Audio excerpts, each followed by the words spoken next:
Hello and welcome. I hope you all enjoy tonight's cryptid horror stories. Fouke Monster vs. Chupacabra. Chapter 1: The Territory.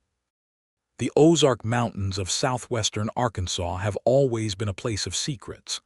Beneath the canopy of ancient oak and pine, where the sunlight barely penetrates the dense foliage, creatures dwell that modern science denies and rational minds dismiss.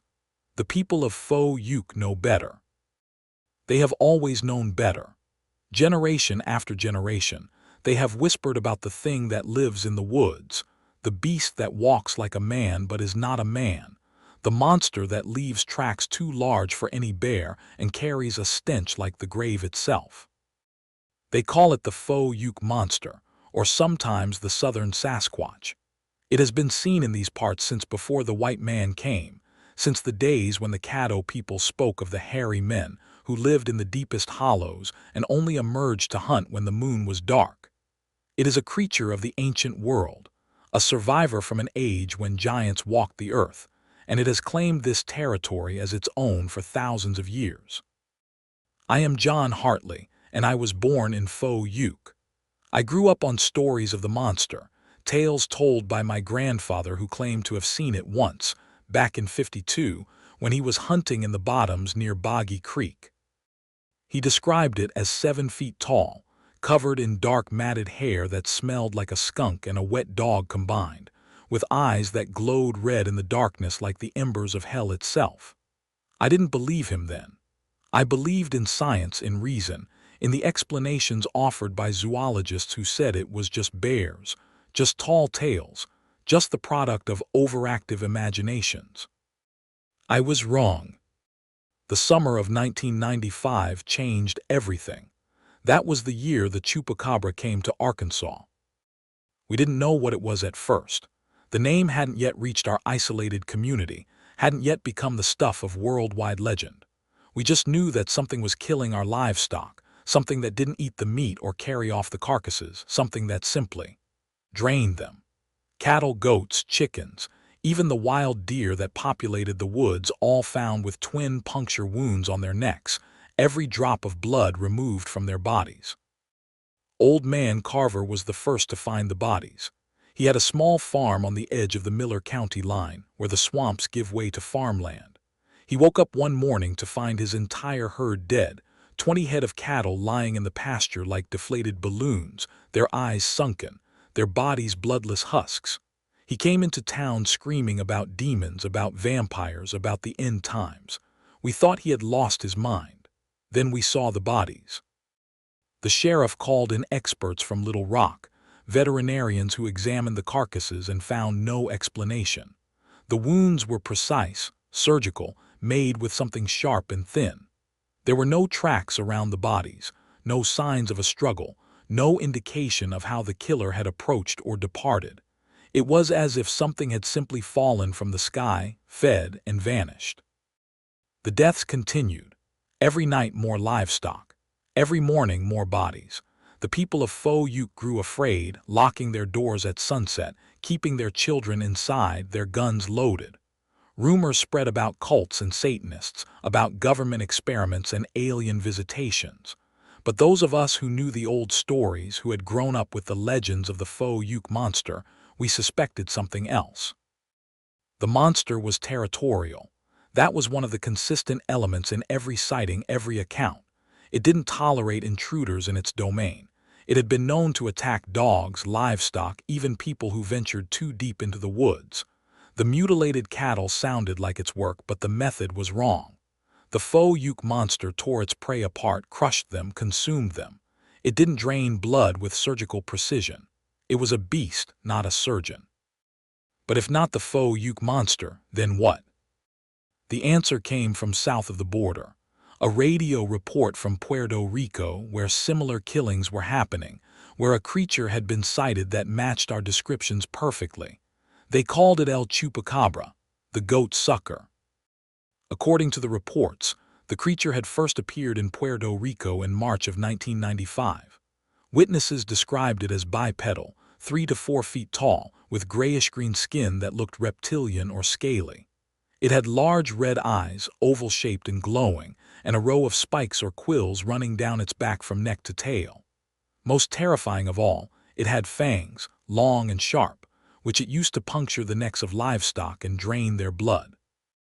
The descriptions matched our kills exactly. The same wounds, the same drained bodies, the same absence of tracks. The Chupacabra had somehow traveled from Puerto Rico to Arkansas, crossing oceans and continents, and had chosen the swamps of Fouke as its new hunting ground. But the Chupacabra had made a mistake. It didn't know what it had walked into. It didn't know that this territory was already claimed. The first confrontation happened on a night in late July, when the heat was stifling and the air was thick with the smell of the swamps. I was there, though I wish I hadn't been. I was hunting, tracking a wounded buck that had escaped me earlier in the day when I stumbled into a nightmare. I had been following the deer's trail through the bottoms near Boggy Creek, where the water was deep and the vegetation was dense. The sun was setting, the last light filtering through the trees in golden shafts that illuminated the mist rising from the water. I should have turned back. Everyone in Fouke knew better than to be in the bottoms after dark. But the buck was wounded, suffering, and I couldn't leave it to die slowly.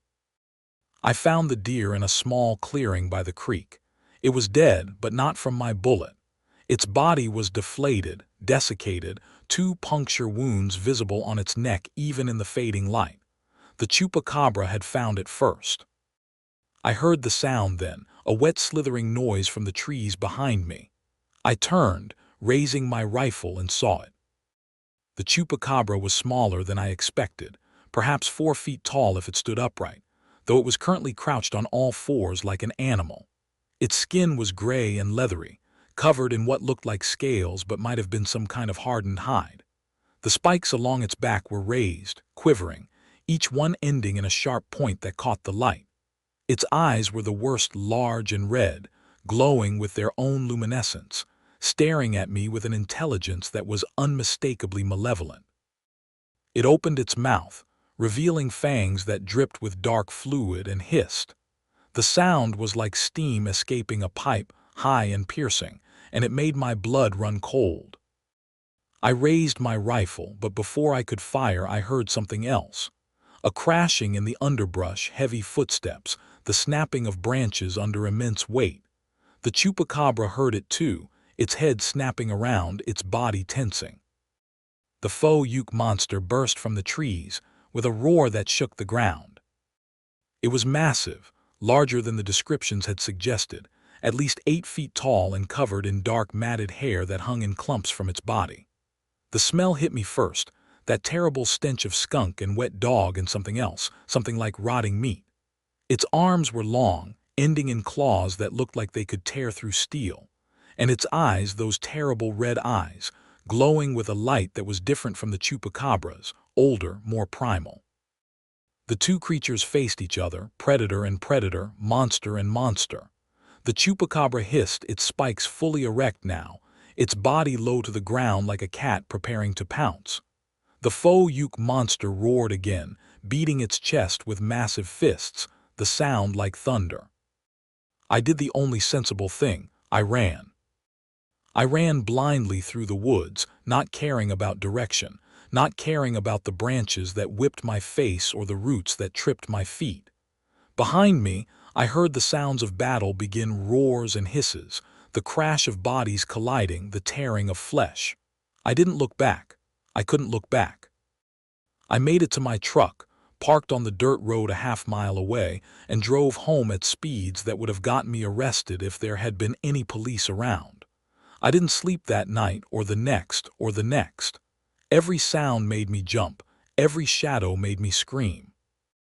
When I finally worked up the courage to return to the clearing 3 days later, I found evidence of the battle that had taken place.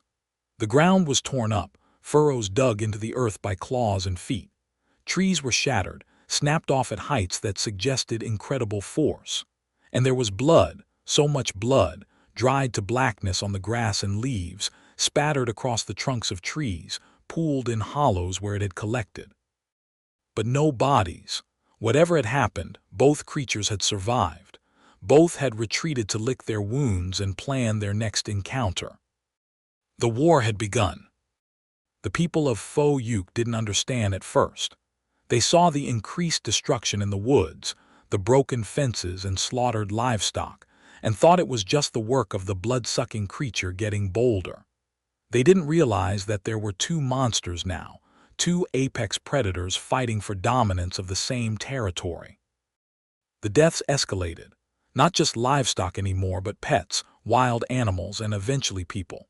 The first human victim was Billy Tompkins, a 14-year-old boy who had been camping with friends near the creek.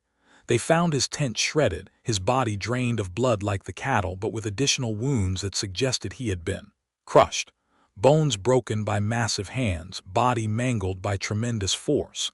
The Chupacabra didn't break bones like that. The Fouke monster did. The second victim was Mary Jenkins, an elderly widow who lived alone on a farm near the swamp. She was found in her kitchen, her neck punctured, her blood pooled on the floor. The Fouke monster didn't use its fangs like that. The Chupacabra did. The pattern became clear to those of us paying attention. The two creatures were competing, each trying to outdo the other in the slaughter. Each kill was a message, a warning, a demonstration of power. The Fouke monster crushed and tore. The Chupacabra drained and consumed. They were marking their territory in blood. Sheriff Danbury tried to organize hunting parties, groups of armed men who would go into the woods and kill whatever was responsible. I warned him not to, told him what I had seen, told him that no bullet would stop these things. He didn't believe me, of course. Why would he? I was just another crazy local with wild stories. The hunting party went out on a Friday night, 12 men armed with high-powered rifles and shotguns. 2 came back. The rest were found over the next week, scattered across the swamp, their bodies torn apart or drained dry, some showing signs of both. The Fouke monster and the Chupacabra had united temporarily to eliminate the threat. Then they had returned to their war. The town of Fouke began to empty. People who had lived here for generations packed up and left, fleeing the terror that had descended upon us. Businesses closed. Farms were abandoned. The population dwindled from a few hundred to a few dozen, those of us too stubborn or too poor to leave. I stayed because I had to. Because I had seen the beginning, and I needed to see the end. Because I was the only one who understood what was happening, the only one who knew that this was a war between titans, a battle for dominance that wouldn't end until one of them was dead. The summer dragged on, hot and humid and filled with death. Each week brought new reports, new sightings, new bodies. The creatures became bolder, less concerned with stealth. They hunted openly now, killing in daylight, leaving bodies where they could be found. The war was escalating, the battles growing more frequent and more brutal. I tracked them when I dared. I followed the signs of their passing, the broken branches and torn earth, the blood and the waste. I learned their patterns, their territories, their habits. The Fouke monster stayed in the deep woods, near the creeks and swamps where it had always hunted. The Chupacabra ranged farther, venturing into farmland, into town, into the places where humans lived. They met twice more that I know of, though there may have been other encounters in places I didn't dare go. The first was at the old Carver place, where the bloodless cattle had first been found. The two creatures fought through the ruined barn, tearing down walls and demolishing fences. The damage was extensive, the blood splatter suggesting that both had been injured. But again, no bodies. The second encounter was in the pine forest north of town, where the ground was harder and the trees were denser. Here the Fouke monster had the advantage, able to use its size and strength to smash through the undergrowth. The Chupacabra was faster, more agile, but the trees limited its movement. They fought for an hour, based on the signs I found. Fur and scales littered the battlefield, along with pieces of flesh that suggested both creatures had drawn blood. Still neither died, still the war continued. By August, the few remaining residents of Fouke were prisoners in their own homes. No one went out after dark. No one traveled alone. The town had become a war zone, the territory of two monsters who were gradually destroying everything in their path. I spent my days documenting what I saw, writing down everything in journals that I hoped someone would find if I didn't survive. I wanted the world to know what had happened here, wanted the truth to be preserved, even if the official story became something sanitized and false.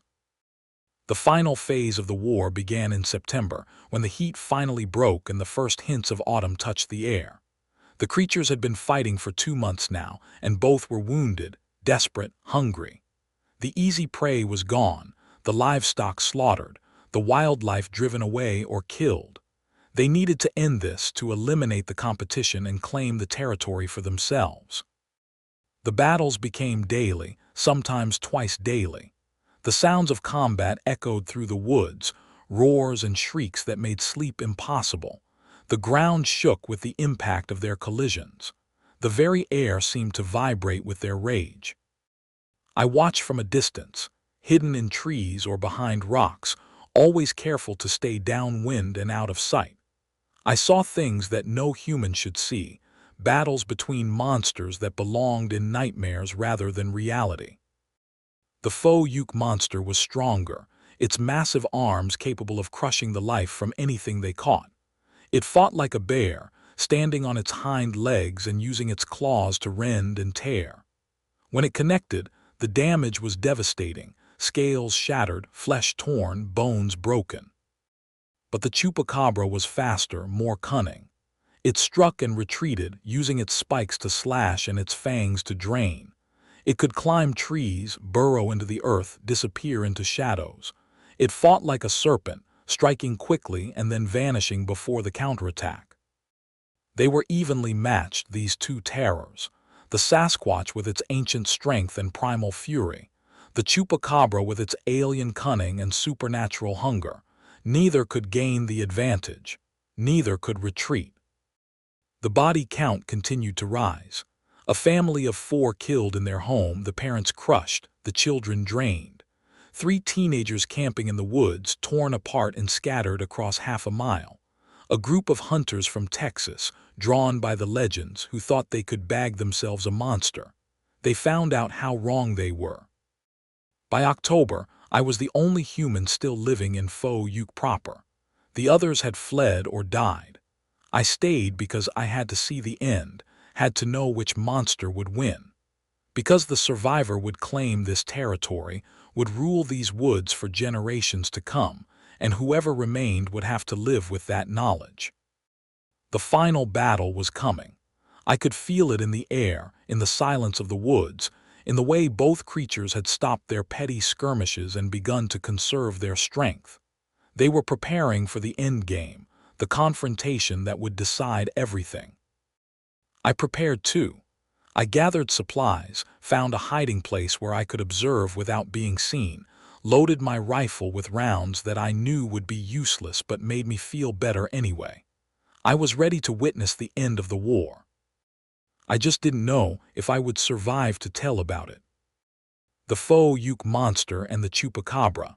2 legends, 2 nightmares, 2 creatures that should not exist. They had found each other in the swamps of Arkansas, and only one would leave alive. I would be there to see it. God help me, I would be there. Chapter 2, First Contact. The first true battle between the Fouke monster and the Chupacabra happened on the old Henderson farm, a sprawling property of 200 acres that had been abandoned when the Henderson family fled 3 weeks prior. The farm sat on the edge of the swamp, where the dry land met the wetlands, a perfect meeting ground for the 2 creatures.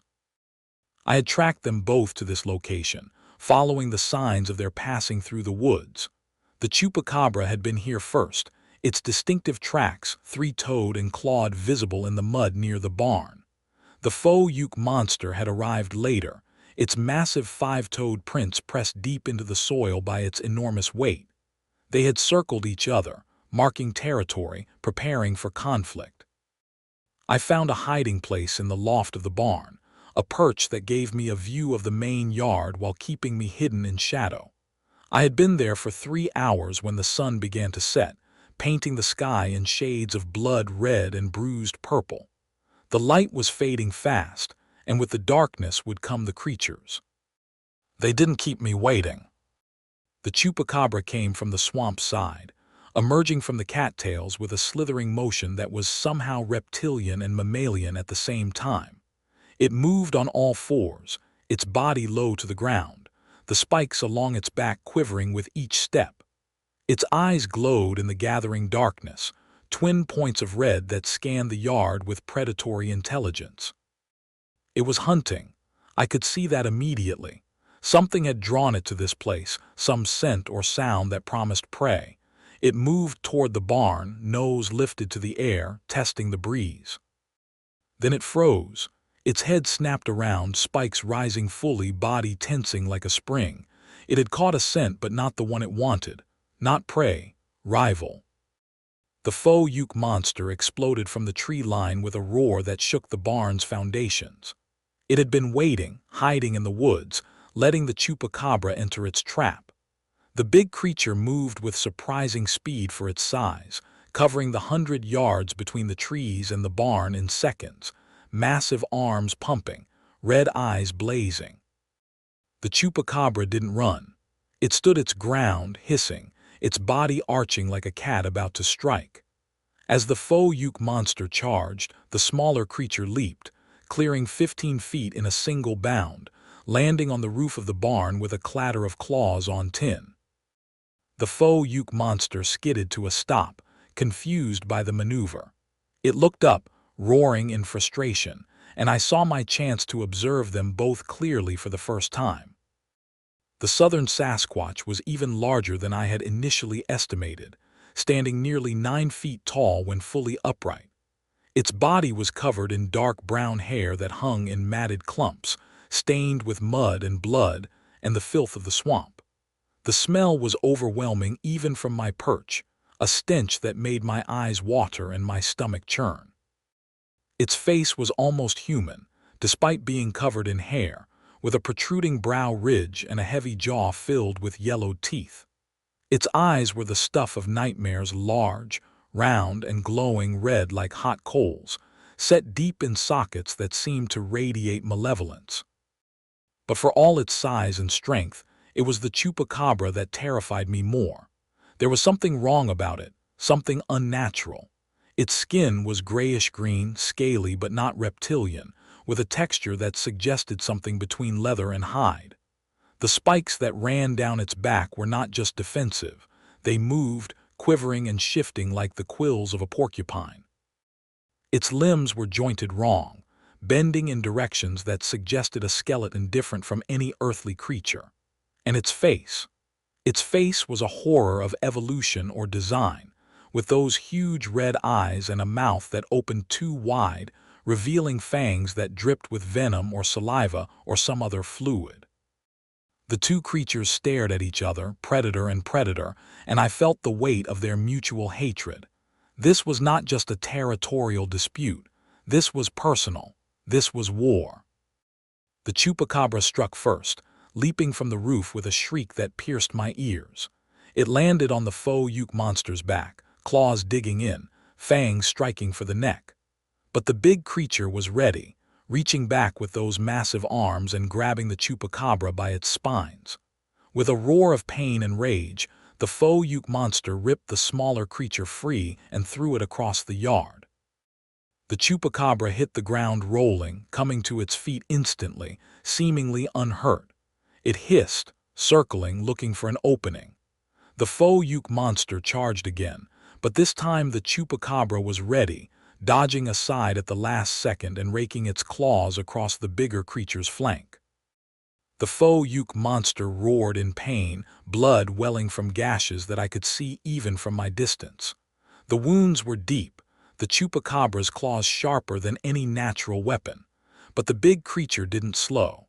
It turned, surprisingly agile, and backhanded the Chupacabra with a blow that should have killed any normal animal. The Chupacabra flew through the air, hitting the side of the barn with a crash that splintered wood. It slid to the ground, stunned, and the Fouke monster was on it, raising massive fists to crush the life from its rival. But the Chupacabra wasn't done. As the fists descended, it rolled aside, the blows missing by inches and shattering the barn's wall instead. The Chupacabra scrambled up the big creature's leg, claws finding purchase in the matted hair, and bit down on the Fouke monster's shoulder. The scream that followed was inhuman, a sound of agony that made my blood run cold. I could see the Chupacabra's jaws working, pumping, and I knew it was feeding, draining blood even as the venom or whatever fluid coated its fangs did its work. The Fouke monster thrashed, trying to dislodge its attacker, but the Chupacabra held on, riding the bucking creature like a bronco. Then the Fouke monster did something desperate. It threw itself backward, landing on the ground with its full weight, crushing the Chupacabra beneath it. The smaller creature's shriek was cut off, and for a moment I thought the fight was over. But the Chupacabra was tough. It wriggled free from beneath the massive body, scales scraped and bleeding but still very much alive. It retreated to the edge of the yard, hissing, while the Fouke monster rose slowly, pain evident in every movement. Both creatures were wounded now. The Fouke monster bled from a dozen gashes, its shoulder punctured by the Chupacabra's fangs, its movements slower than before. The Chupacabra was limping, one of its hind legs dragging, several of its spines broken or bent, but neither showed any sign of surrender. Neither would retreat. They circled each other, waiting, recovering. The sun had set fully now, darkness complete, the only light coming from the moon and the creature's glowing eyes. 4 points of red, burning with hatred and hunger, staring across the yard at each other. I should have run then, should have slipped out of the barn while they were distracted and fled into the night. But I couldn't move. I was transfixed, paralyzed by the horror and fascination of what I was witnessing. This was a battle of titans, a clash of monsters, something that no human had ever seen and survived. They charged again, meeting in the center of the yard with a crash that shook the earth.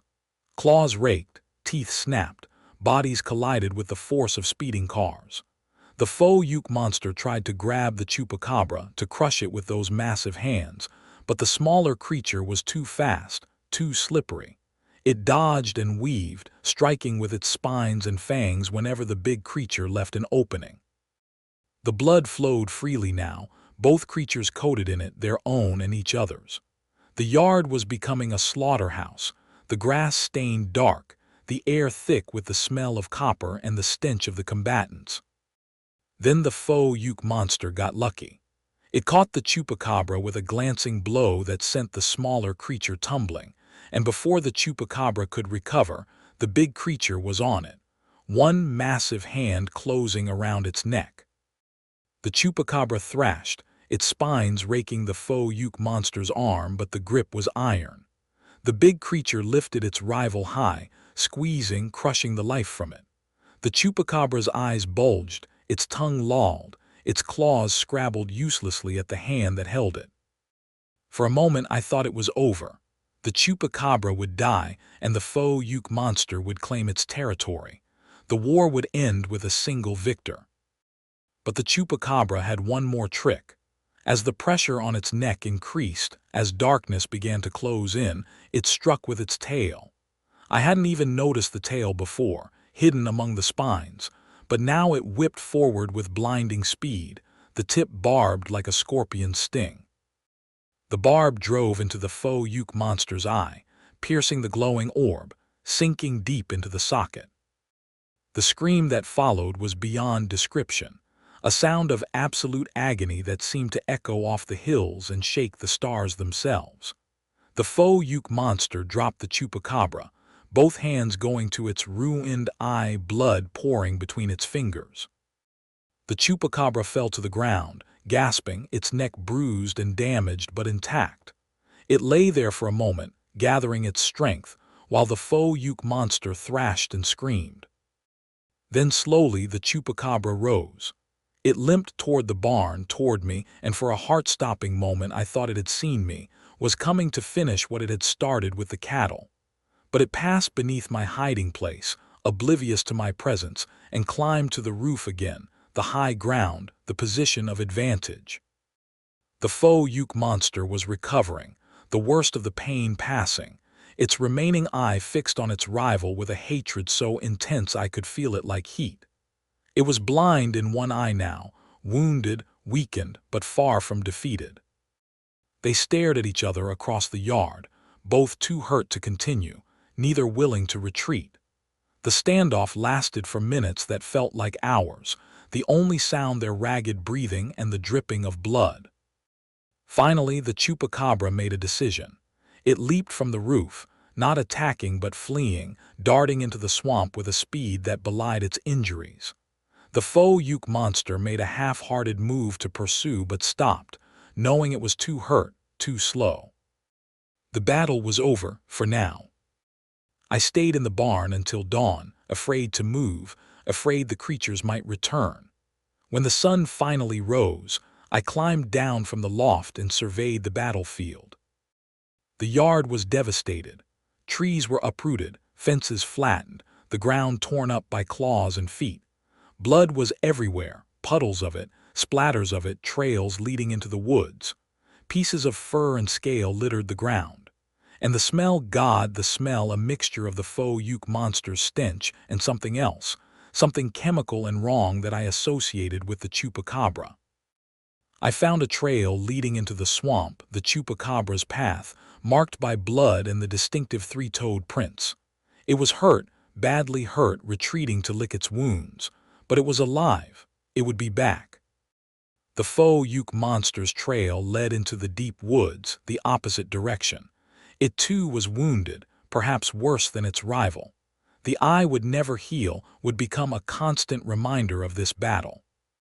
Both had survived. Both would heal, and both would return to finish what they had started. I gathered what evidence I could, a piece of scale from the Chupacabra, a clump of hair from the Fouke monster, and placed them in my pack. Proof, if anyone needed it, of what had happened here. As I prepared to leave, I heard a sound from the woods. The snap of a branch, the rustle of leaves. I froze, thinking one of the creatures had returned, but it was neither. It was worse.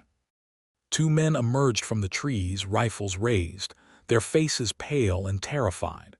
Hunters, drawn by the sounds of battle, thinking they could bag a trophy. They stared at the devastation in the yard, the blood, the destruction, and I saw the realization dawn on their faces. "What the hell?" one of them whispered. "It was here," I said, stepping out of the barn's shadow. Both of them, they fought. They spun, rifles swinging toward me, then relaxed slightly when they saw I was human. "What are you talking about?" the other asked. "What did this?" "The Fouke monster," I said, "and the Chupacabra, they fought here. They're both wounded, but they're both still alive." They looked at me like I was insane, and perhaps I was. But then they saw the blood, the fur, the scale. They saw the destruction that no natural animal could have caused. "We need to get out of here," the first one said, his voice shaking. "Too late," I said. The Chupacabra had returned.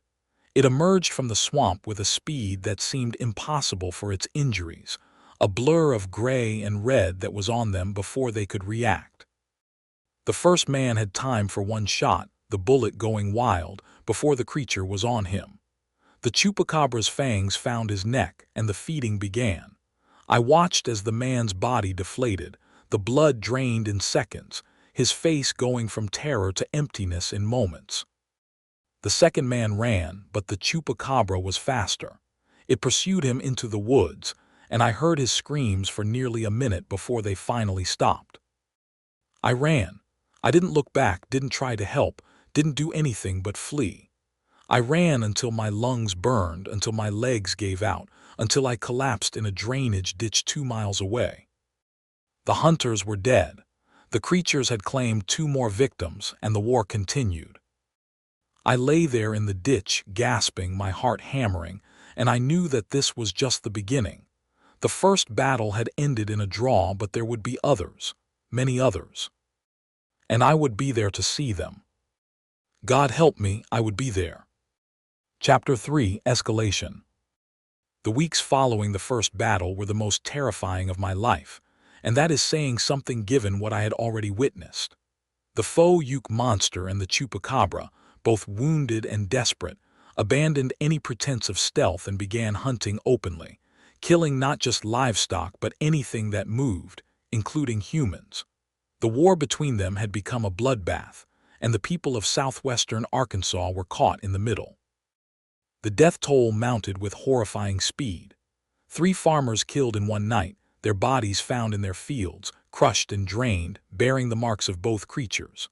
A family of 5 slaughtered in their home, the parents torn apart by the Fouke monster, the children drained by the Chupacabra. A group of teenagers camping by the creek, 12 of them, massacred to the last person. The clearing where they had pitched their tents transformed into a charnel house of blood and body parts. The authorities were overwhelmed. The state police came in force, setting up checkpoints and organizing search parties, but they found nothing. The creatures were too smart, too fast, too good at hiding. They struck where the police weren't, vanished before help could arrive, left only bodies and questions. I continued to track them, to document the carnage, to witness the horror.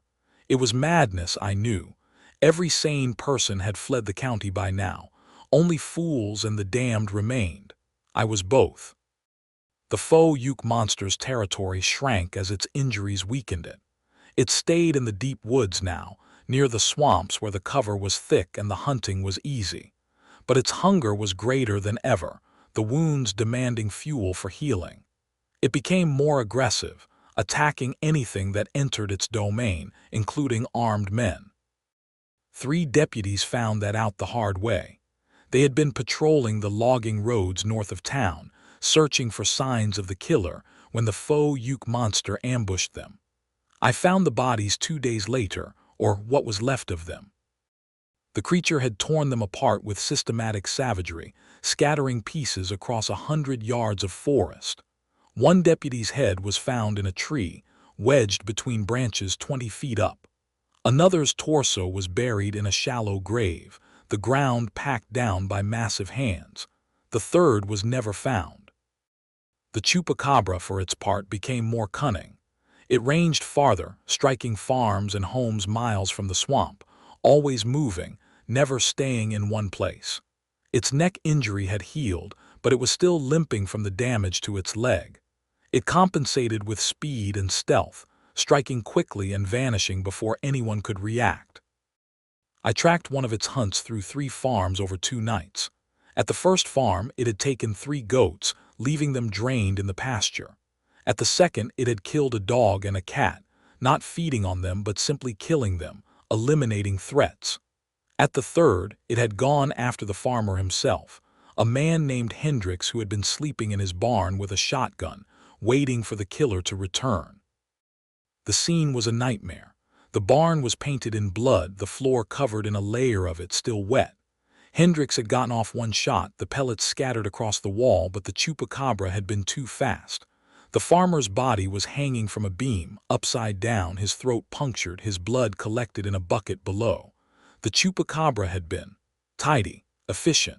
It had fed, then hung the body to drain the last drops like a butcher preparing meat. The creatures were learning from each other, I realized.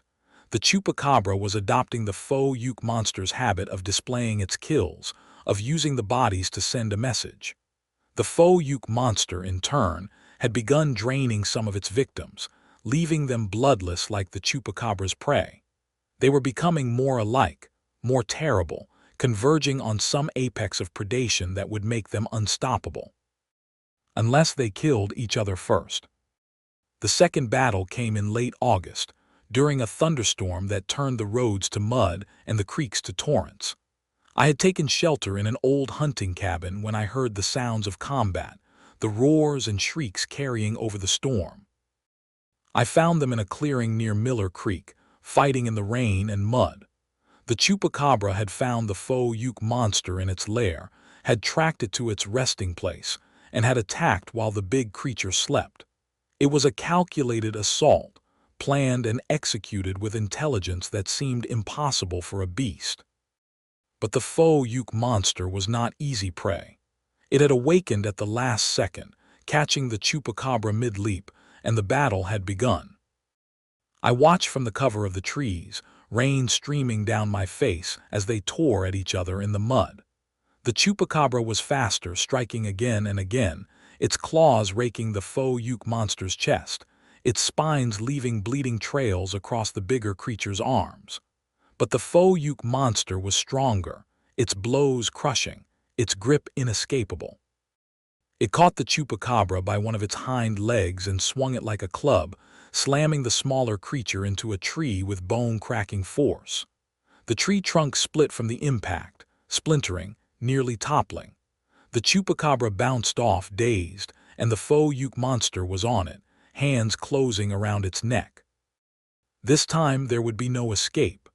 The big creature had learned from the first battle, was keeping its remaining eye on the tail, watching for the barb. It squeezed, choking the life from its rival, and the Chupacabra thrashed helplessly, its claws unable to reach the hands that held it.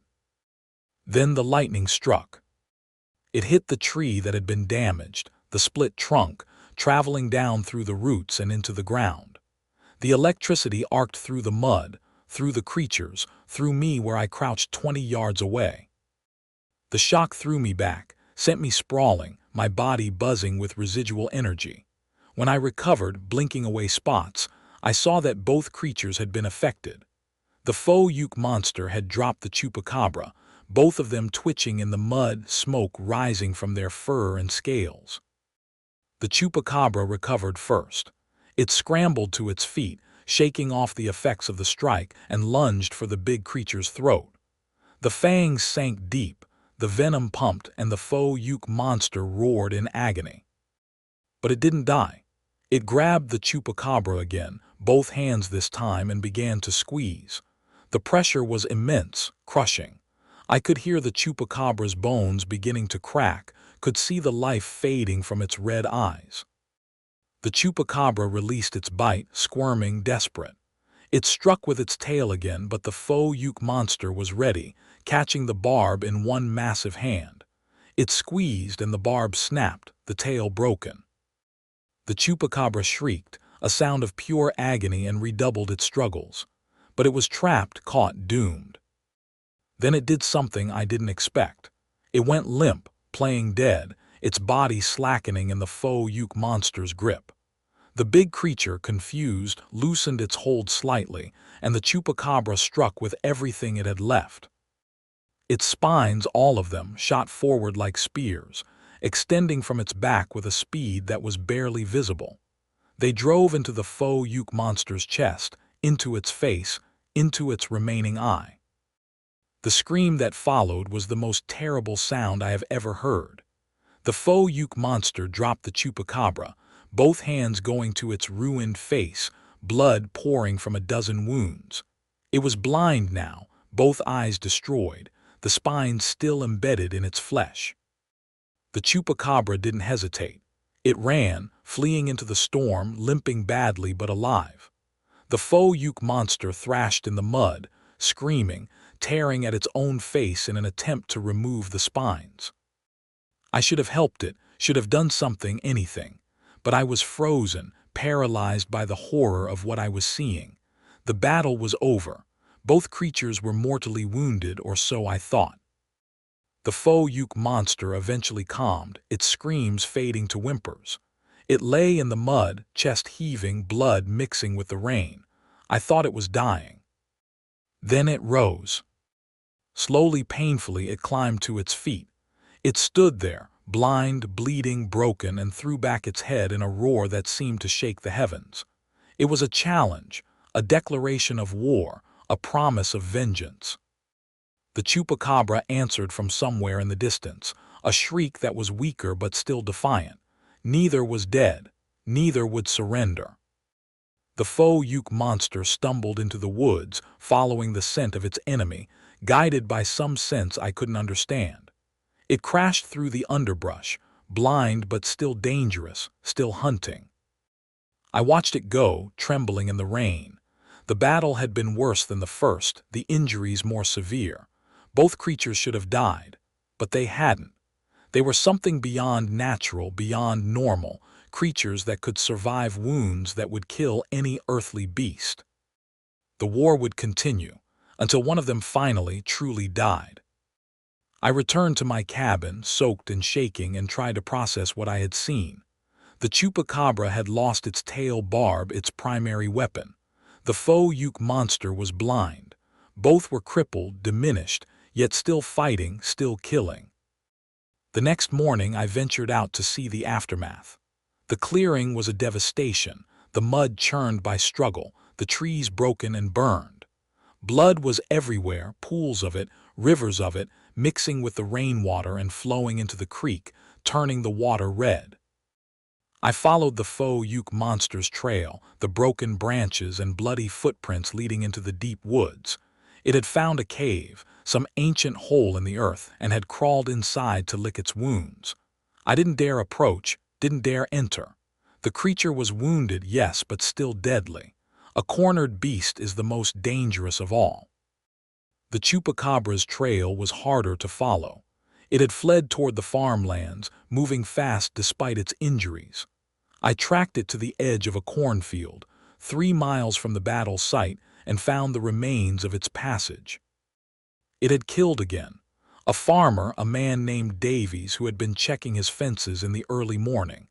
The body was still fresh, the blood still wet. The Chupacabra had fed, drinking its fill, and had moved on. But it was slowing. I could see that in the tracks. The leg injury was getting worse, the loss of the tail affecting its balance. It was desperate now, hunting for sustenance to heal, to survive. The creatures were in a race. Which could heal faster? Which could recover while the other was still weak? The next battle would decide everything.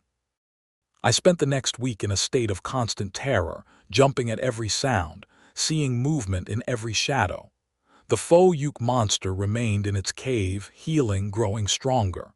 The Chupacabra ranged the countryside, killing nightly, feeding constantly. The body count grew. 7 more dead by the end of the week, all found drained, the Chupacabra's signature. It was making up for lost time, feeding its healing body, preparing for the final confrontation. Then the Fouke monster emerged. I was asleep in my cabin when the roar woke me. It was close, closer than it should have been, and it was hunting. I grabbed my rifle and crept to the window, looking out into the darkness. It was there 50 yards away, sniffing the air. It was healing well, the spines gone from its face, the wounds closing. But its eyes were still ruined, empty sockets that wept fluid. It was blind, hunting by smell and sound alone. It was tracking me. I held my breath, not daring to move. The creature turned its head, scenting the air, and took a step toward the cabin. Another step. It was coming. Then it stopped. Its head snapped around, facing the cornfield across the road. It had caught another scent, a more familiar one, the Chupacabra. The shriek came from the field, the Chupacabra's challenge, and the Fouke monster charged. It moved with surprising speed for its size, covering the distance in seconds, crashing into the corn like a bulldozer. I saw them battle in the moonlight, shadows moving among the stalks. The Fouke monster was stronger, but the Chupacabra was faster, darting between the rows, striking and retreating. The big creature swung wildly, missing more often than it connected, its blindness a fatal handicap. But it had learned.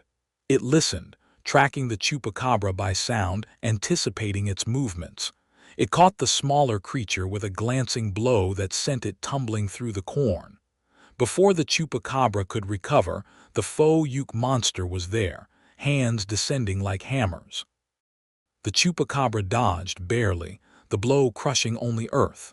It struck back, claws raking the Fouke monster's leg, and retreated again. They fought through the field, the corn falling before them like wheat before a scythe.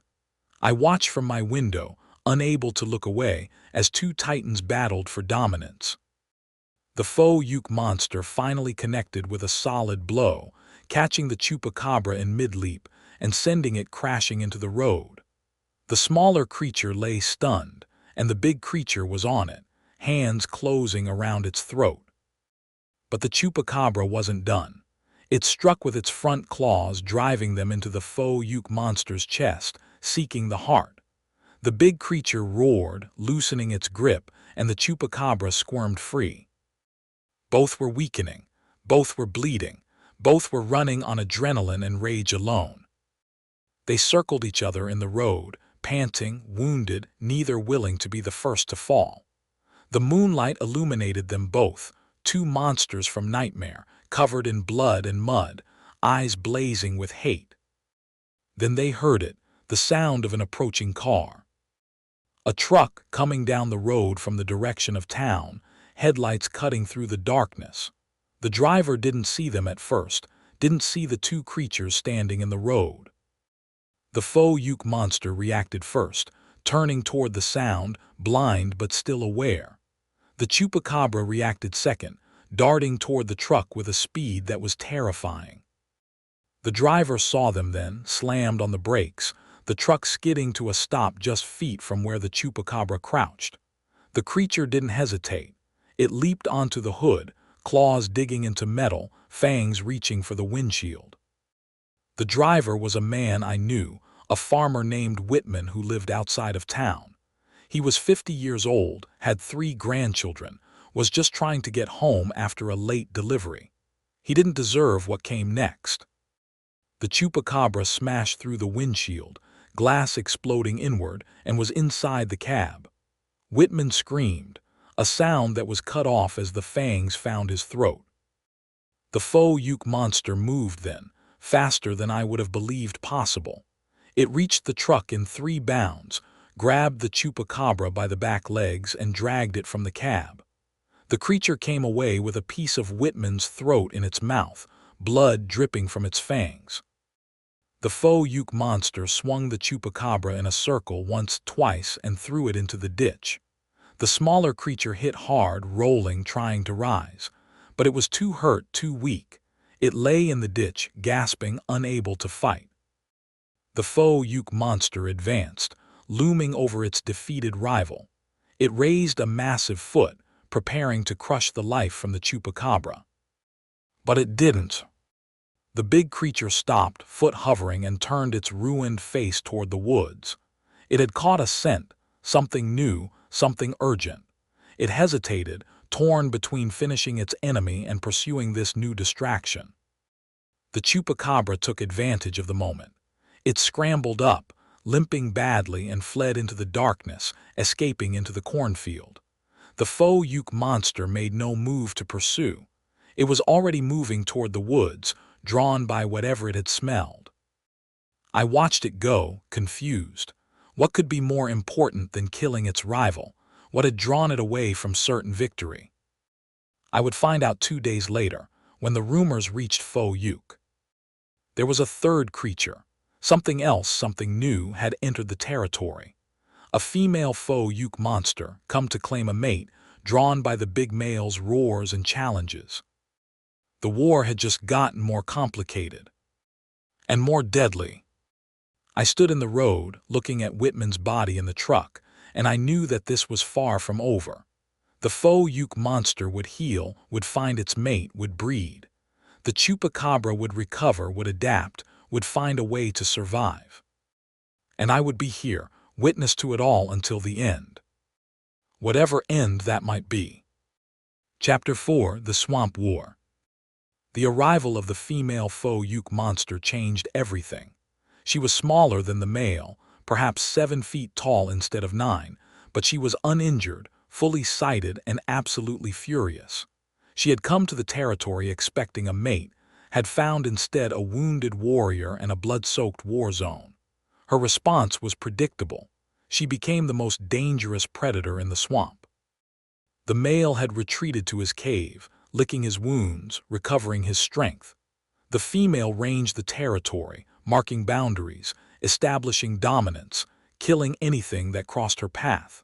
The Chupacabra, already weakened by its battles with the male, found itself hunted by a new enemy, one that was faster and more agile than its crippled rival. I watched the dynamic shift from my hiding places in the trees. The female was more cautious than the male, more intelligent. She didn't charge blindly into battle. She stalked, she planned, she ambushed. She was a master of the swamp, using the terrain to her advantage, driving her enemies into traps from which there was no escape. The Chupacabra discovered this 3 nights after the female's arrival. I tracked the confrontation to a section of the swamp where the cypress trees grew thick and the water was deep, a maze of roots and mud where movement was difficult and escape was nearly impossible. The female had chosen the battlefield well. She waited in the branches of a massive oak that overhung the water, hidden by Spanish moss, patient as stone. The Chupacabra entered her trap unsuspecting, tracking the male's scent, thinking it was hunting a wounded rival. It never saw her coming. She dropped from above, silent despite her size, and landed on the Chupacabra's back with an impact that drove the smaller creature into the mud. Her hands, smaller than the male's but still massive, closed around the Chupacabra's neck, and she began to squeeze. The Chupacabra thrashed, desperate, its spines rising and striking at the female's arms. But she had learned from the male's mistakes. She kept her face turned away, her eyes on the tail, ready for the barbed strike. It came, the tail whipping around, the barb seeking her face. But she caught it, not with her hands but with her teeth, biting down on the scaly appendage and holding it trapped. The Chupacabra shrieked in pain and rage and redoubled its struggles. But the female was strong, her grip unbreakable. She squeezed, crushing the life from her enemy, and I thought for a moment that the war was over. Then the male arrived. He burst from the underbrush with a roar, drawn by the sounds of battle, and charged toward the 2 combatants. But he was still blind, still crippled, and he couldn't distinguish between his mate and his enemy. He struck at both, his massive fists swinging wildly. The female released the Chupacabra, dodging the male's blows, screaming at him in a language that was part roar and part something else. She was trying to warn him, trying to tell him that she was ally, not enemy. The Chupacabra scrambled away, gasping, its neck bruised but unbroken. It fled into the swamp, disappearing into the cattails, while the 2 Fouke monsters faced each other. The male sniffed the air, scenting his mate, and his rage subsided. He reached out, touching her face gently, and she responded in kind. They had found each other, these 2 lonely monsters, and for a moment there was peace in the swamp. But the war wasn't over. The Chupacabra was still alive, still hunting, and now it had 2 enemies to fight. I watched from my hiding place as the 2 creatures retreated to the male's cave, seeking shelter, seeking rest. They would breed, I knew. They would raise young, and the swamp would become a kingdom of monsters, ruled by a king and queen who would tolerate no rivals. The Chupacabra had to act, and it had to act soon. It didn't wait. 3 nights later, it struck at the cave itself, attacking while the 2 Fouke monsters slept. I wasn't there to witness it, but I found the aftermath the next morning. The cave was destroyed, the entrance collapsed, the ground churned by battle. Blood was everywhere, dark against the gray stone, both red and black. Tracks in the mud told the story. The Chupacabra had crept close, had struck at the female while she slept, had managed to wound her badly before the male awoke. The battle had been brutal. The female had chased the Chupacabra from the cave, had pursued it through the swamp, had nearly caught it. But the Chupacabra was cunning. It had led her into a trap, a sinkhole where the ground was unstable, and she had fallen, sinking into the muck up to her chest. The male had found her there, trapped and vulnerable, and had spent hours digging her free. By the time she was rescued, the Chupacabra was long gone, escaped to hunt another day. The female was wounded, her leg broken by the fall, her chest raked by claws. She would heal, but slowly. The Chupacabra had evened the odds, made the war winnable again. For the next 2 weeks, the 3 creatures danced around each other, striking and retreating, healing and hunting. The Chupacabra focused on the female, recognizing her as the greater threat, while the male, still blind, tried to protect his mate while recovering his own strength. The body count grew. The Chupacabra, desperate for blood to fuel its healing, became a terror to the remaining human population. It struck nightly, sometimes twice a night, killing everything that moved. Farmers, hunters, travelers on the roads, none were safe. The creature ranged miles from the swamp, striking as far north as Texarkana, leaving a trail of drained bodies that made national news. The authorities responded with force. State troopers, National Guard, even federal agents descended on the area, searching for what they believed was a serial killer or a cult. They found nothing. The Chupacabra was too smart, too fast, too good at hiding. The Fouke monsters, for their part, stayed in the swamp. The female healed slowly, her broken leg knitting with agonizing slowness. The male ranged farther afield, hunting for food to sustain them both. He killed deer, wild pigs, even a black bear that had wandered into their territory. The swamp provided, but it wasn't enough. They needed more. They began hunting humans. It started with transients, people who wouldn't be missed, then moved to the few remaining locals who had refused to flee. The female was healing, but her appetite was enormous, the demands of her broken leg requiring constant nourishment. I found the bodies sometimes before the authorities did. A hunter in a tree stand, his body crushed, his bones ground to powder. A hermit who lived by the creek, drained like livestock, his blood collected in a hollow.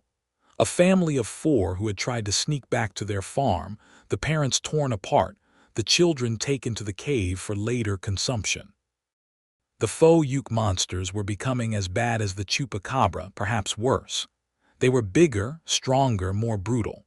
Where the Chupacabra killed for food, the Fouke monsters killed for sport, for dominance, for the sheer joy of slaughter. The war had corrupted them all. September arrived with a heat wave that made the swamp unbearable. The air was thick with humidity and the smell of decay, the water stagnant, the vegetation overgrown. It was the perfect time for the final battle, when the creatures were at their most desperate, their most dangerous. I knew it was coming. I could feel it in the air, in the silence of the woods, in the way all 3 creatures had stopped their ranging and begun to circle each other, closing in on a final confrontation. The battlefield was the old Henderson farm, the same place where the war had begun. The corn was high now, taller than a man, creating a maze of green that would limit vision and movement. The barn still stood, damaged from the first battle, a landmark in the landscape of war. I arrived first, choosing my perch carefully. The loft of the barn had served me well before, and I returned to it, bringing supplies for a long wait.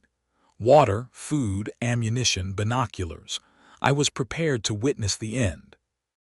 The Chupacabra arrived next, emerging from the corn with a sound like silk sliding over silk. It was healing well, its leg almost mended, its tail stump beginning to regenerate. It moved with confidence, with purpose. It knew this was the end game. It took a position near the creek, where the ground was soft and it could burrow if necessary. It lay in wait, patient, its red eyes glowing in the darkness. The Fouke monsters came together, the male supporting the female, both still wounded but functional. They approached from the swamp side, moving slowly, the male's blind face swinging from side to side as he scented the air. They knew the Chupacabra was here. They could smell it just as it could smell them.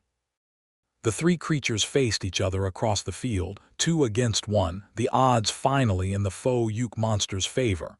But the Chupacabra didn't flee. It stood its ground, hissing, its spines quivering. The male roared a challenge, a declaration of war. The Chupacabra answered with a shriek, high and piercing. The female remained silent, watching, waiting for her moment. They charged. The male moved first, faster than his size should allow, a bulldozer of fur and muscle. The Chupacabra dodged, but not fast enough. The male's hand caught its tail, the regenerated stump, and swung it through the air.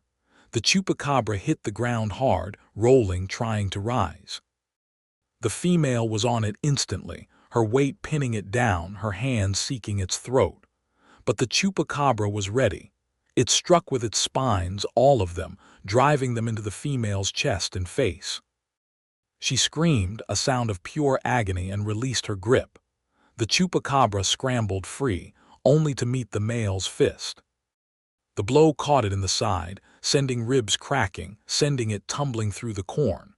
It landed 20 feet away, gasping, blood bubbling from its mouth. The male advanced, sensing victory, sensing the end of his tormentor. He raised both fists, preparing to crush the life from the creature that had blinded him. But the Chupacabra had one last trick. It had been playing possum, feigning more injury than it had. As the male's shadow fell over it, it struck, not with spines or claws but with something else. Its tongue. I had never seen it before, didn't know it had such a weapon. The tongue was long, longer than a man's arm, and barbed at the tip like a harpoon. It shot from the Chupacabra's mouth with the speed of a striking snake, driving into the male's remaining eye, piercing it, destroying it. The male was truly blind now, both eyes gone, the world a darkness of pain and rage. He screamed, his hands going to his face, stumbling backward, tripping over the female's prone form. The Chupacabra didn't waste the opportunity. It was on him in an instant, fangs sinking into his throat, venom pumping, blood draining. It fed, drinking its fill, while the male thrashed helplessly.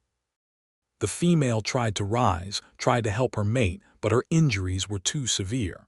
She could only watch helpless, as the Chupacabra fed on the male's life. But the male wasn't done. Even blind, even dying, he was strong. He got a hand on the Chupacabra, found its neck and squeezed. The creature released its bite, gasping, struggling, but the male's grip was unbreakable. They held each other, both dying, both refusing to release. The male's grip tightened, crushing the Chupacabra's throat. The Chupacabra's spine struck again and again, driving into the male's chest, seeking his heart. I watched from the barn, unable to help, unable to look away. This was the end, the final battle, the culmination of months of war. The female found her strength. She rose, broken and bleeding, and limped toward the combatants. She reached them, looked down at her dying mate and his dying enemy, and made a choice. She grabbed the Chupacabra, her hands finding purchase on its head and tail, and she pulled. The sound was like wet cloth tearing, like a tree branch breaking, like a scream that never ended. The Chupacabra came apart, literally ripped in half, its upper body separating from its lower in a spray of blood and organs. The male released his grip, the creature's throat crushed, and both halves of the Chupacabra fell to the ground. It was dead, finally truly dead. But the male was dying too. The venom had done its work, the blood loss too great. He slumped to the ground, his chest heaving weakly, his life fading. The female knelt beside him, cradling his head, making sounds that might have been words in a language humans couldn't understand. She stayed with him until the end, until his last breath left his body, until the great Fouke monster was no more. She threw back her head and roared, a sound of grief and rage that shook the earth. Then she gathered his body in her arms and carried him into the swamp, disappearing into the cattails, leaving me alone with the remains of the Chupacabra. I climbed down from the barn and approached the body. It was in two pieces, the torso still twitching, the eyes still glowing faintly. I had never been this close to it, had never dared approach while it lived. It was smaller than I expected, perhaps 3 feet long in the torso, its limbs thin and spindly. The skin was gray and scaly, cold to the touch. The spines along its back were limp now, no longer quivering. I took samples. A piece of scale, a fragment of spine, a lock of the strange hair that grew between the scales. Proof of what I had seen, what I had survived. Then I burned the body. I dragged the two halves together and built a pyre of corn stalks and dry wood. I lit it with a match and watched as the flames consumed the Chupacabra, as the creature that had terrorized the county for months turned to ash. The smell was terrible, chemical and wrong, nothing like burning flesh. The smoke was black and oily, rising into the sky in a column that could be seen for miles. When it was done, when the Chupacabra was nothing but ash and bone, I left. I walked away from the farm, away from the swamp, away from the nightmare that had consumed my life. I was one of two survivors, the only witness to the war between monsters. The female Fouke monster had escaped, had retreated to the deep swamp with her dead mate. She might still be there, might have bred, might have raised young who would one day emerge to claim the territory. But that was a problem for another day. For now the Chupacabra was dead, the male was dead, and the war was over. I walked toward the rising sun, toward civilization, toward a world where monsters were just stories and legends were just words. I knew I would never forget what I had seen. I knew the nightmares would haunt me for the rest of my life, but I was alive. And that was enough. For now. Chapter 5: The Blood Fields. I thought the war was over. I thought the death of the Chupacabra and the male Fouke monster meant peace. I was wrong.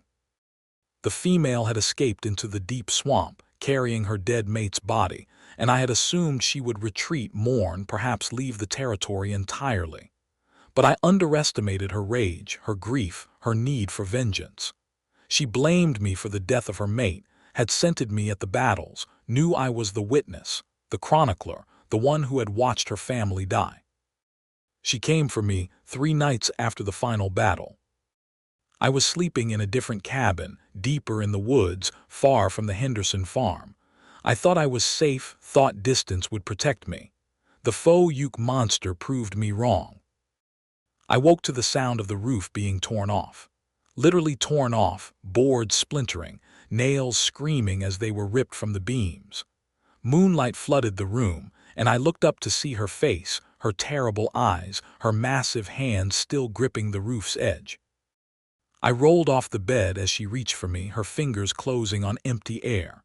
I scrambled for my rifle, loaded and ready by the door, but she was faster. She kicked the wall, her massive foot smashing through the boards, sending me sprawling. I found the rifle, raised it, fired. The bullet caught her in the shoulder, making her roar but not stopping her. She reached through the hole in the wall, trying to grab me, and I fired again. The bullets tore into her chest, her arm, her face. But they didn't stop her. She was too big, too strong, too angry to die from small wounds.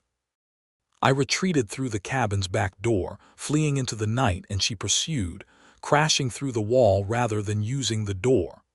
I ran blindly, not caring about direction, not caring about safety, just running. She was faster, gaining on me, her footsteps shaking the earth. I could hear her breathing, feel her presence like a weight on my back. She was going to kill me, tear me apart, grind my bones to powder. Then the Chupacabra struck. I didn't know how it was possible. I had burned the body, had watched it turn to ash. But there it was, emerging from the darkness, half its body missing but still alive, still hunting. It had regenerated. Somehow, impossibly, it had survived being torn in half and had grown back. It was smaller than before, its body stunted, its movements erratic, but it was still dangerous, still deadly. It attacked the female from behind, fangs sinking into her leg, venom pumping. She screamed, a sound of rage and pain, and turned on this new threat. Her hands closed around the Chupacabra's torso, and she squeezed, crushing, destroying. But the Chupacabra didn't let go. It held on, fangs buried deep, feeding, draining. I could see the female's leg withering, the muscle shrinking, the skin wrinkling. She dropped the Chupacabra, trying to dislodge it, but it clung like a leech. She smashed it against a tree once, twice, 3 times. The impact should have killed anything living, but the Chupacabra held on. Finally, she got a hand on its head and pulled, ripping it free, tearing a chunk of her own flesh away in the process. She threw the creature into the darkness and stood there, bleeding, withered, enraged. The Chupacabra landed badly, its body broken, but it didn't stay down. It rose, limping, hissing, and retreated. It was beaten but not destroyed. It would heal again. It would return. The female turned back to me, but I was gone. I had used the distraction to flee, running deeper into the woods, not looking back.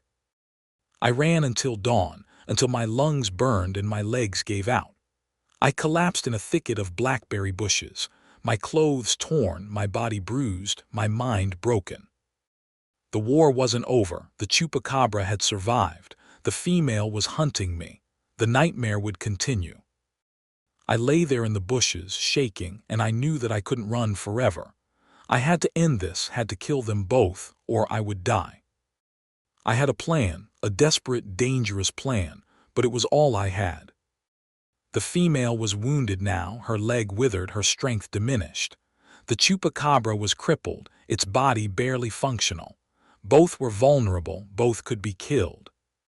I needed to turn them against each other again, needed to make them fight until neither could survive.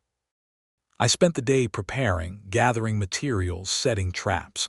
I found an old barn, abandoned and crumbling, with a basement full of old farming equipment. I set charges, homemade explosives made from fertilizer and diesel fuel. I created a kill zone, a place where the two creatures would meet and destroy each other. Then I went hunting. I found the female first, tracking her by the blood trail she left. She had retreated to a cave, the same one the male had used, and was licking her wounds. Her leg was bad, the flesh necrotic from the Chupacabra's venom. She wouldn't heal quickly. She was vulnerable. I threw rocks at the cave entrance, making noise, drawing her attention. She emerged roaring, and I ran, leading her toward the barn. She pursued, limping badly but still fast, still deadly. I reached the barn ahead of her, took my position in the loft, and waited. She crashed through the door, splintering the wood, and entered the trap. I threw a flare, igniting the first charge, and the explosion threw her back. She was hurt, stunned, but not dead. She rose, shaking her head, and looked around for me. I was already gone, out the back, leading her toward the field where the Chupacabra waited. I had found the smaller creature at dawn, hiding in a culvert, barely alive. I had captured it, bound it with chains, dragged it to the field. It was bait, a lure to draw the female into the final battle. She followed me, enraged beyond reason. I reached the field, cut the Chupacabra's bonds, and ran for cover. The two creatures faced each other, both wounded, both desperate. The female was bigger, stronger, but the Chupacabra was faster, its venom deadly. They charged. The battle was brutal, savage, devoid of any strategy or thought. They simply tore at each other, claws and fangs, spines and fists. Blood sprayed in every direction, coating the corn, the ground, the sky itself. The female got the upper hand, pinning the Chupacabra, crushing it with her weight. But the creature struck with its tail, driving the barb into her eye, blinding her on one side. She screamed and struck back, her hand closing around the Chupacabra's neck. She squeezed, crushing, and I heard the bones snap. But the Chupacabra didn't die. It struck with its tongue, the barbed harpoon driving into the female's throat, piercing, draining. They held each other, both dying, both refusing to release. I watched from my hiding place, unable to help, unable to intervene. Then I triggered the final charge. The explosion was massive, a fireball that engulfed both creatures. The shockwave knocked me flat, the heat singeing my hair. I lay there, dazed, waiting for the world to stop spinning. When I could see again, I looked at the battlefield. The corn was gone, burned to ash. The ground was scorched, a crater where the creatures had fought. And in the center of that crater, two bodies, burned beyond recognition, locked in a final embrace. Both were dead. The explosion had finished what they had started. I approached carefully, rifle ready, expecting some last trick, some regeneration or resurrection. But there was nothing, just bodies dead and destroyed. I checked the Chupacabra first. Its head was separated from its body, the neck crushed by the female's grip. The body was burned, unrecognizable. The female was worse. The explosion had torn her open, her insides scattered across the crater. She was definitely dead. I sat down in the ash, my back against a burned tree stump, and I wept. Not for the creatures, but for myself, for what I had become, for what I had done. I had killed them, had orchestrated their destruction, had become a monster myself. But I was alive. That was something. I stayed there until nightfall, watching the bodies, making sure they didn't move. They didn't.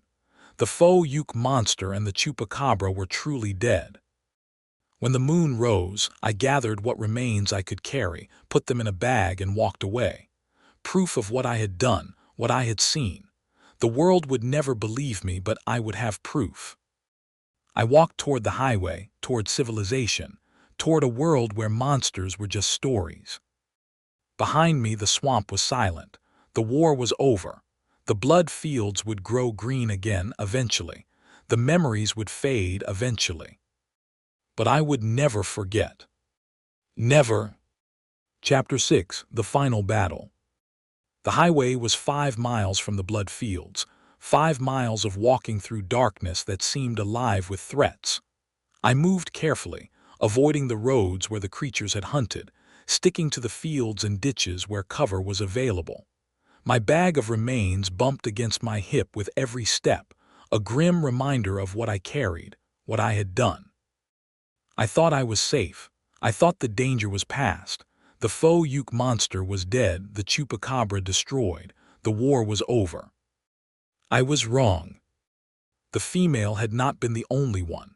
The male had bred, had fathered young, and they were old enough now to hunt on their own. They found me 2 miles from the highway, as I was crossing a field of soybeans that reached to my waist. There were 3 of them, smaller than their parents but still formidable, each standing 5 feet tall and covered in the same dark matted hair. They had been tracking me, following the scent of my kills, seeking vengeance for their father. I saw them emerge from the tree line, silhouetted against the moon, and I knew I was dead. 1 Fouke monster was survivable, 3 was certain death. But I had the bag of remains, the proof of my victory, and I used it. I opened the bag and threw the contents at them, the ashes and bones of their parents, creating a cloud of dust that made them pause. They sniffed the air, recognizing the scent, and their roars shook the night. They charged, enraged beyond reason, and I ran. I ran for the highway, for the headlights I could see in the distance, for any hope of salvation. The young Fouke monsters pursued, crashing through the soybeans, gaining on me with every step. A truck was coming, a semi-trailer moving fast, its headlights cutting through the darkness. I ran toward it, waving my arms, screaming for help. The driver saw me, slowed, probably thinking I was a drunk or a lunatic. The Fouke monsters burst from the field just as I reached the road. The driver saw them, his eyes going wide, his mouth opening in a scream. He slammed on the brakes, the truck skidding, jackknifing. I dove aside, rolling into the ditch as the truck overturned. The crash was tremendous, metal screaming, glass shattering, the trailer sliding across the asphalt in a shower of sparks.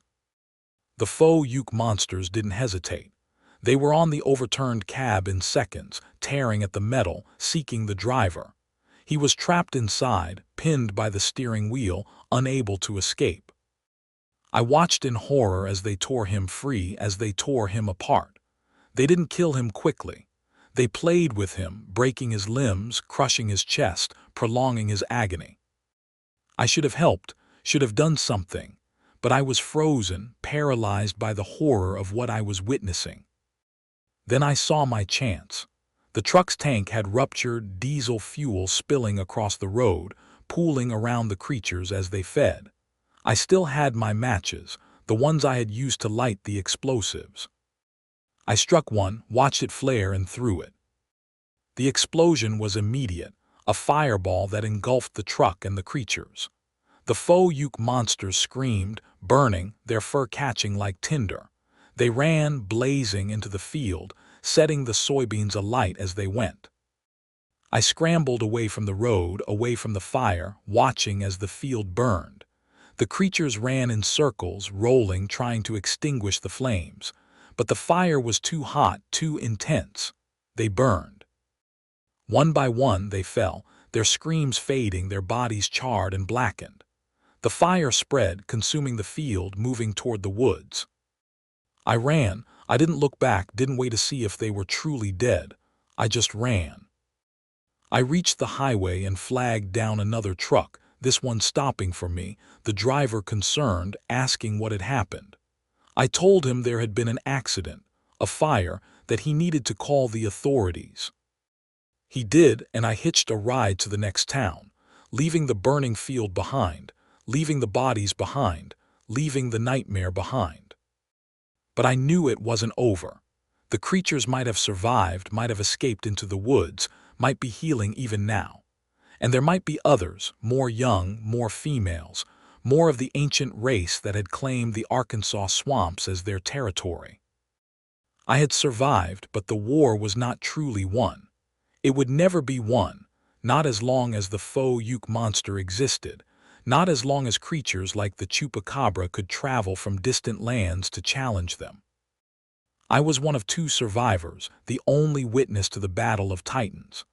The truck driver had seen the creatures too, had seen them burn, but he would convince himself it was a hallucination, a trick of the light, a bear or a coyote or something else.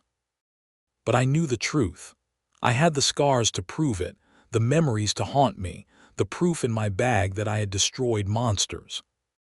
I would spend the rest of my life watching, waiting, knowing that the creatures were out there, patient and eternal, waiting for their chance to return.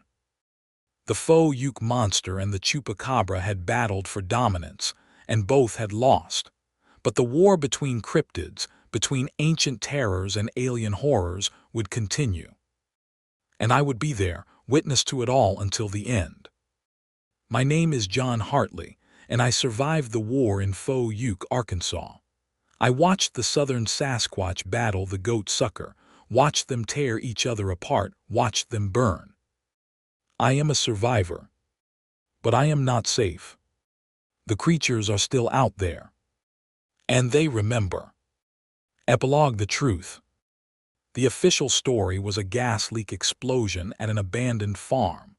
The bodies found were attributed to a serial killer who had died in the fire. The disappearances were blamed on the killer as well, a convenient scapegoat for the dozens of deaths that had plagued the county. I was questioned, of course, held for days while they tried to break my story. I told them everything, the truth, the whole truth, and nothing but the truth. They didn't believe me. How could they? I was released eventually, labeled a witness, a victim, a man who had suffered a traumatic experience. I was encouraged to seek counseling, to forget what I had seen, to move on. I tried. I went to therapy, took the medication, pretended to forget. But I couldn't forget. Every night I saw the red eyes. Every night I heard the roars and shrieks. Every night I relived the battles. I moved away from Arkansas as far as I could go, to the other side of the country. But distance means nothing to the creatures. They found me in my dreams, in my visions, in the shadows at the edge of my sight. The female had survived. She had healed, had bred again, had raised new young. The Chupacabra had left offspring as well, creatures that lurked in the dark, that fed on livestock and pets and occasionally people. The war continued, would always continue, until one species or the other was extinct. I had witnessed the first battle, but there would be others. There would always be others. I write this now, years later, from a hospital bed where I am dying of cancer. The doctors give me weeks, maybe days. I want the truth to be known, want someone to understand what is out there, what waits in the dark. The Fouke monster is real. The Chupacabra is real. They are at war, have always been at war, will always be at war. And humanity is caught in the middle, prey to both, witness to horrors we cannot comprehend. I am John Hartley, survivor of the Cryptid Wars, and this is my testimony. Believe me or don't, it doesn't matter. The truth exists regardless of belief. The creatures are real. The war is real. And it is not over. Not by a long shot. The Sirens Coral, a Merfolk horror. The research vessel Meridian had been my home for 8 months when we found the coordinates. 8 months of searching the Pacific for evidence of what the scientific community considered impossible. I was Dr. Elena Voss, marine biologist, deep-sea explorer, and lifelong skeptic of the supernatural. I had spent 15 years studying the abyssal zones, cataloging species that existed in crushing darkness and impossible pressure, and I had thought I understood the limits of what could exist in Earth's oceans. I was wrong. The coordinates came from a source I should have questioned, a black market salvage operator named Jack Harlow, who claimed to have found them in the wreckage of a submarine that had disappeared in 1963. The sub, the USS Thresher, had gone down with all hands, crushed by pressure in the deep Atlantic, and its location was supposedly classified, supposedly unknown, supposedly beyond reach. But Harlow had found it, or claimed to have found it, and in its data banks he had found something that had made him contact me specifically, something that had convinced him to share his discovery with a scientist rather than selling it to the highest bidder. They were looking for something, Harlow told me in the smoky bar in Guam where we met. Something that shouldn't exist, and they found it.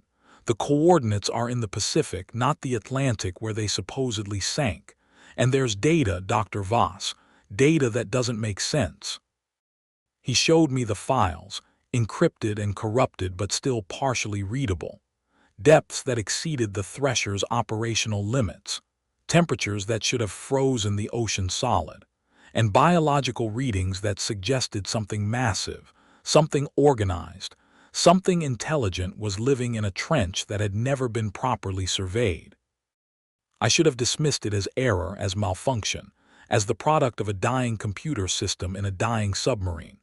But the readings were consistent, repeated across multiple measurements, too regular to be noise. And there were the sounds. Audio recordings that the Thresher had made in its final hours, sounds that didn't match any known marine biology, sounds that suggested language, communication, society in a place where nothing should be able to survive. I took the coordinates to my university, to my colleagues, to the funding bodies that supported deep-sea research. They laughed at me, or worse, they pitied me. 15 years of serious research, they said, and now I was chasing sea monsters. The coordinates were classified, they pointed out. The Thresher's location was a state secret. The data was corrupted, unreliable, probably fabricated by a salvage operator looking for a payday. But I couldn't let it go. The sounds haunted me, played on loop in my mind during sleepless nights, during the long watches on the Meridian's bridge, during the endless hours of staring at sonar screens that showed nothing but empty water. I knew what I had heard, knew that it was real, knew that something was waiting in the deep. So I went anyway. I used my personal savings, my retirement fund, my children's college money to charter the Meridian and its crew for one final expedition. I told them we were mapping an uncharted trench. I didn't tell them what I expected to find. The crew was small, hand-picked, people I had worked with before and trusted to keep their mouths shut if things got strange. Captain Marcus Webb, a retired Navy man who had seen things in his years of service that he never talked about but that made him willing to follow me into the unknown. First Mate Sarah Chen, oceanographer, my friend since graduate school, the only one who knew even part of what I was looking for. Engineer David Torres, quiet, competent, able to fix anything that broke. Cook Anna Petrov, who kept us fed and sane during the long weeks at sea.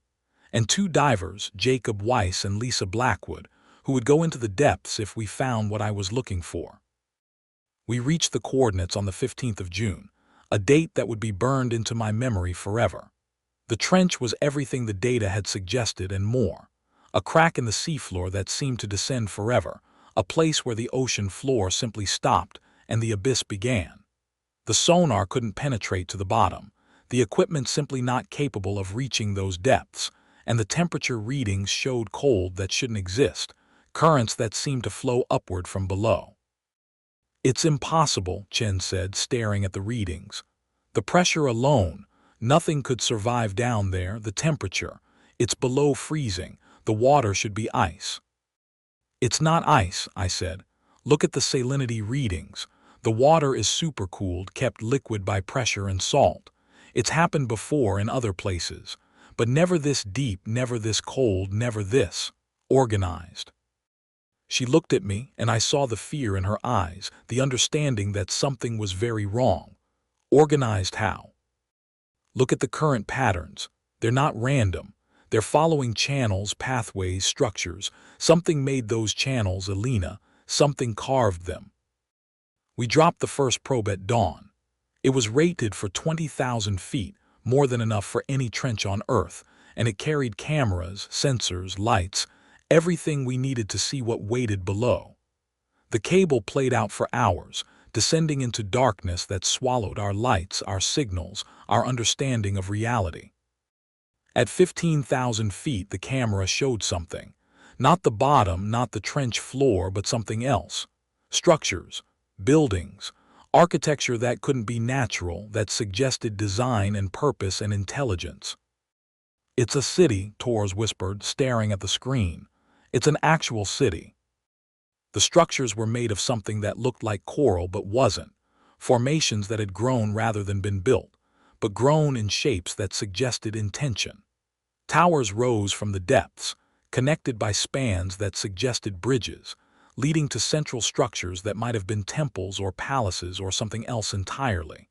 And moving among them were shapes that made my heart stop, made my breath catch, made me understand that everything I thought I knew about the ocean was wrong.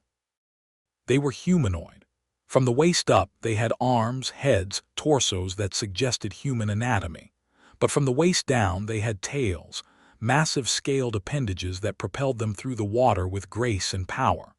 Their skin was translucent, showing organs that pulsed and glowed with bioluminescence, and their hair floated around them like clouds of living silk, moving with currents that didn't exist. "Merfolk," I whispered, the word absurd, impossible, inevitable. "That's not possible," Chen said, but her voice was weak, her conviction fading. "That's not. Evolution doesn't work like that. Humans don't. We can't." "They're not human," I said. "Look at them. Look at the gills, the slits on their necks. Look at the eyes, the pupils. They're adapted for this depth, this pressure, this darkness. They've evolved here or been engineered here or, I don't know, but they're real. They're real, Alina." The creatures were aware of the probe, I realized. They were watching it, circling it, studying it with the same curiosity that we were studying them. One of them approached, a figure that seemed to be female, based on the upper body anatomy, and pressed its face against the camera lens. Its eyes were huge, adapted for the darkness, and they reflected the probe's lights back at us with a luminescence that was both beautiful and terrifying. It had teeth, I saw, not flat human teeth but sharp, pointed, numerous, designed for a diet that wasn't vegetarian. Its hands pressed against the glass, and I could see the webbing between the fingers, the claws that tipped each digit, the strength that could crush our fragile technology with ease. "It's hunting," Webb said, his voice grim. "Look at the posture, that's a predator studying prey." "We need to bring it up," Chen said. "We need to study it, document it, prove what we've found." "No," I said, the word sharp, urgent. "We can't. We don't know what it is, what it can do, what might happen if we bring it to the surface. We need to observe, to document, to understand before we act." But the creature had other plans. It reached out with those clawed hands and grabbed the probe, and I saw the muscles flex, saw the strength that we had underestimated, saw the glass begin to crack under the pressure of its grip. "Pull it up," I ordered. "Pull it up now." Torres hit the controls, the winch engaging, the cable going taut.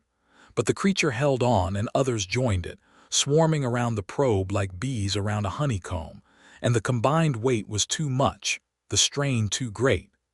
The cable snapped with a sound like a gunshot, and the probe was gone, taken, lost in the depths with whatever data it had captured. "What do we do now?" Chen asked, her face pale in the red light of the control room. "We prepare," I said. "We document what we saw, and we decide how to proceed." But the decision was made for us. That night the merfolk came to the surface. I was on watch when the sonar started showing movement, shapes rising from the trench at impossible speed, converging on the meridian from all directions.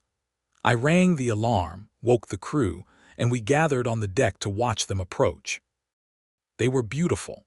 That was the terrible thing, the thing that made it hard to be afraid even as they surrounded the ship.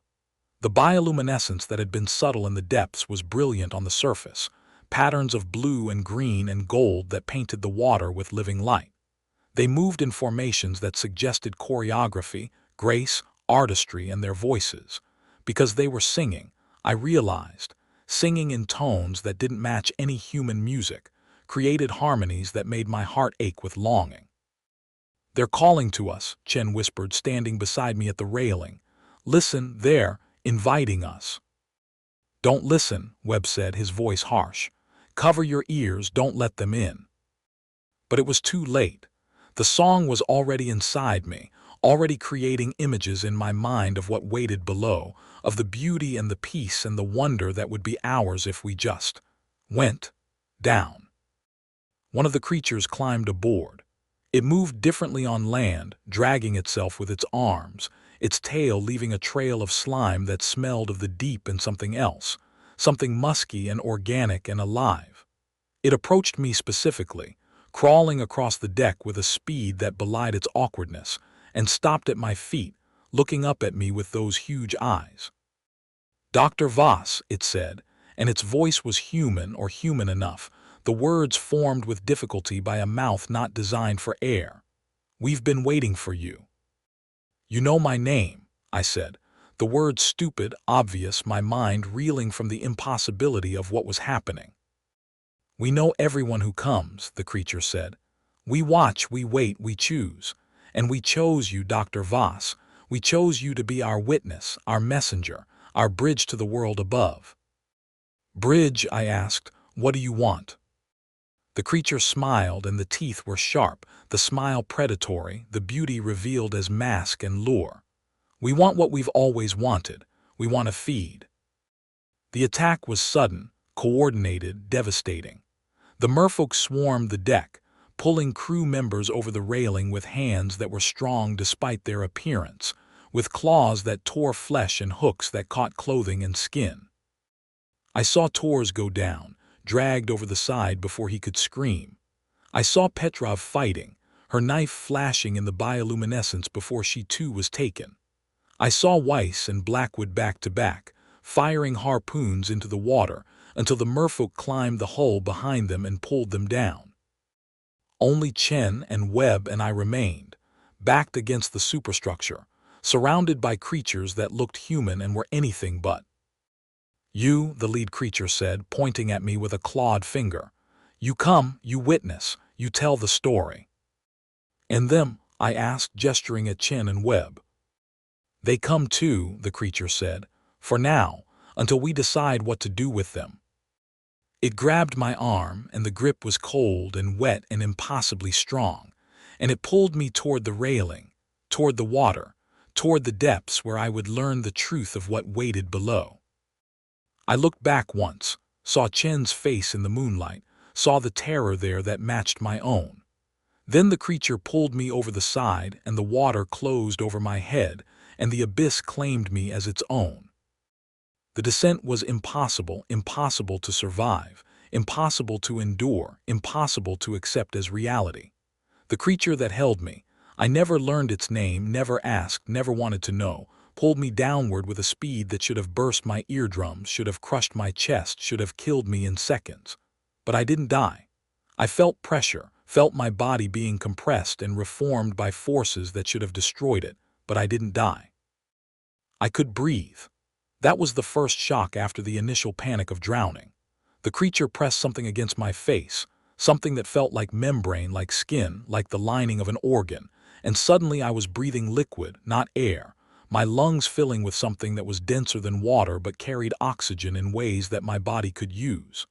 It hurt, the sensation of liquid filling my lungs, the feeling of drowning that never quite became death, and I thrashed and fought and tried to scream. "Be still," the creature said, its voice somehow reaching me through the medium that surrounded us, through the pressure that should have made sound impossible. "The change is necessary. The change is inevitable. Accept it and live. Fight it and die." I fought it. I fought the sensation of the liquid in my lungs, fought the pressure that was reshaping my body, fought the sense of wrongness that filled every cell. But my body didn't care about my resistance. It adapted, changed, transformed in ways that I could feel but couldn't understand. My ears stopped hurting, the pressure equalizing in ways that shouldn't have been possible. My eyes stopped stinging, the salt no longer an irritant but simply part of the medium.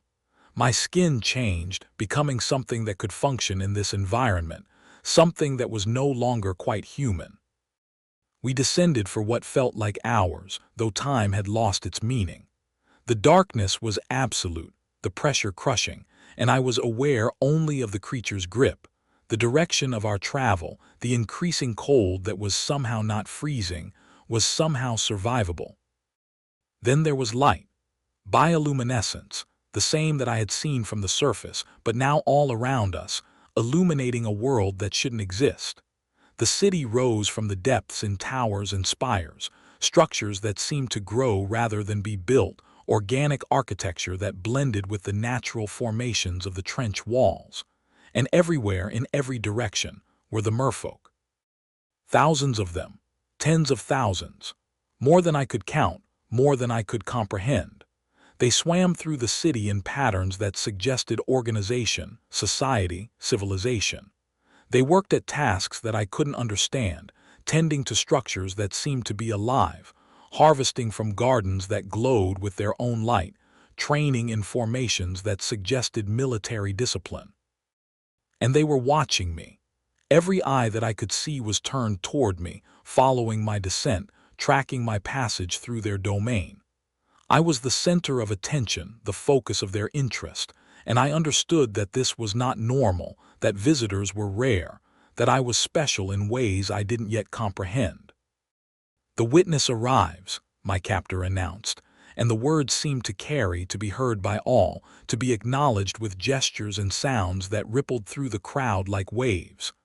"The one who will tell the story, the one who will carry the message to the surface." "Message," I tried to say, but the liquid in my lungs made speech difficult, the words emerging as bubbles and vibrations rather than clear sound. "You will learn," the creature said. "You will understand, you will tell." It brought me to a structure that was larger than the others, a palace or temple or something else, and within I found Chen and Webb, both alive, both changed in ways similar to mine, both looking at me with eyes that held the same confusion and terror. "Elena," Chen said, her voice distorted by the medium but recognizable, "what are they doing to us?" "Keeping us alive," I said, "for now." "For what purpose?" Webb asked, his military bearing still evident despite the impossibility of our situation. "Witnesses," I said. "Messengers, that's what they called me. They want us to tell their story." "What story?" Chen asked. "That they exist, that they're here, that they're coming." The realization hit us all at the same time. They didn't want to stay hidden. They didn't want to remain in the depths. They wanted the surface world to know about them, to fear them, to prepare for them. They were building an army, a civilization, a force that would rise from the depths and claim the world above. And we were the first witnesses, the first messengers, the first of many who would carry the warning. But there was more. As the days passed, if days had meaning here, I learned that we were not merely messengers. We were also specimens, examples, demonstrations of what the merfolk could do, what they were capable of, what they had planned for humanity. They brought others Other humans, other captives, other victims who had been taken from ships and submarines and coastal towns over the years. They kept them in structures that were part prison and part aquarium, transparent walls that allowed us to see their suffering, their transformation, their ultimate fate. I saw a man named Harold, a fisherman from Alaska who had been taken 10 years before. He had been changed, transformed by the same process that had changed us, but he had resisted, had fought the transformation, had tried to maintain his humanity. The Merfolk had modified him, grown coral through his bones, fused his limbs into shapes that were useful for underwater labor but grotesque to look at. He worked in the gardens now, tending the crops that fed the city, his mind broken, his will destroyed, his body repurposed. I saw a woman named Maria, a marine biologist like myself who had been taken 5 years before. She had accepted the change, had embraced the transformation, had tried to become one of them. They had allowed it, had welcomed her, had made her part of their society. But she was not one of them, could never be one of them, and she served as a servant, a slave, a reminder of the inferiority of surface dwellers. I saw children who had been taken from boats, from beaches, from coastal homes. They had been raised here in the depths, taught to breathe water, taught to serve, taught to worship the merfolk as gods. They were neither human nor merfolk, but something else, something new, something that would be the bridge between the worlds when the invasion came. And I saw the dead, the ones who hadn't survived the transformation or had been deemed unworthy or had simply been used. The merfolk fed on them, I learned, consumed their flesh and their blood and their souls in rituals that were religious and practical and simply hungry. The dead were not wasted. They were eaten, absorbed, made part of the city in the most literal way possible. This is what awaits your kind, the leader of the merfolk told me, a creature who called itself Thalassa, who claimed to be queen of these depths. This is what we offer: transformation for those who accept, slavery for those who serve, death for those who resist. And all of it will be done with beauty, with grace, with the artistry that only we possess. Why, I asked, the question that had been building since I arrived. Why do you want the surface? Why do you want us? Thalassa smiled, and the teeth were sharp, the smile predatory, the beauty revealed as mask. Because we are hungry, Dr. Voss, because we have always been hungry, and the surface is full of food. You could fish, I said. You could hunt, you don't need us. Fish don't scream, Thalassa said. Fish don't understand what is happening to them. Fish don't provide the entertainment that we crave. Humans are special, Dr. Voss. Humans are aware. Humans suffer in ways that other prey cannot. And that suffering, that awareness, that knowledge of death approaching, it makes the flesh taste sweeter. I recoiled, physically pulled back, my body remembering the air I couldn't breathe, the humanity I was losing. You're monsters. We are what we are, Thalassa said. And you are what you are: prey, food, entertainment, and witnesses. You will return to the surface, Dr. Voss, you and your friends. You will tell your people what you have seen. You will warn them what is coming. And when we rise, they will be prepared. They will be waiting. They will be afraid. And that fear will make the feast so much more delicious. You want us to warn them? I asked, disbelieving. You want them to know? We want them to know, Thalassa confirmed. We want them to resist, to fight, to hope. The struggle makes the meat tender, Dr. Voss. The hope makes the despair so much sweeter. We want them to think they have a chance, to plan their defenses, to believe they can win. And then when we rise, when we overwhelm them, when we drag them down to join us, the defeat will be complete. The despair will be absolute. The feast will be glorious. I understood then. I understood why we had been kept alive, why we were being prepared to return, why the merfolk wanted witnesses. They wanted the surface world to know fear. They wanted the anticipation, the preparation, the hope. They wanted the psychological feast as much as the physical one. And if we refuse, I asked, if we don't tell them, if we don't warn them? Thalassa laughed, the sound carrying through the water in ways that made my bones vibrate. Then we keep you here. We transform you. We use you as we used Harold, as we used Maria, as we use all the others. You become part of the city, part of the workforce, part of the entertainment. Your suffering will be private, personal, witnessed only by us. Is that what you want, Dr. Voss, to spend eternity as a slave rather than as a messenger? I looked at Chen, at Webb, at the choices that lay before us. We could refuse, could resist, could become examples of what happened to those who defied the Merfolk. Or we could cooperate, could return to the surface, could warn the world of what was coming. We'll tell them, I said, we'll warn them. Wise, Thalassa said.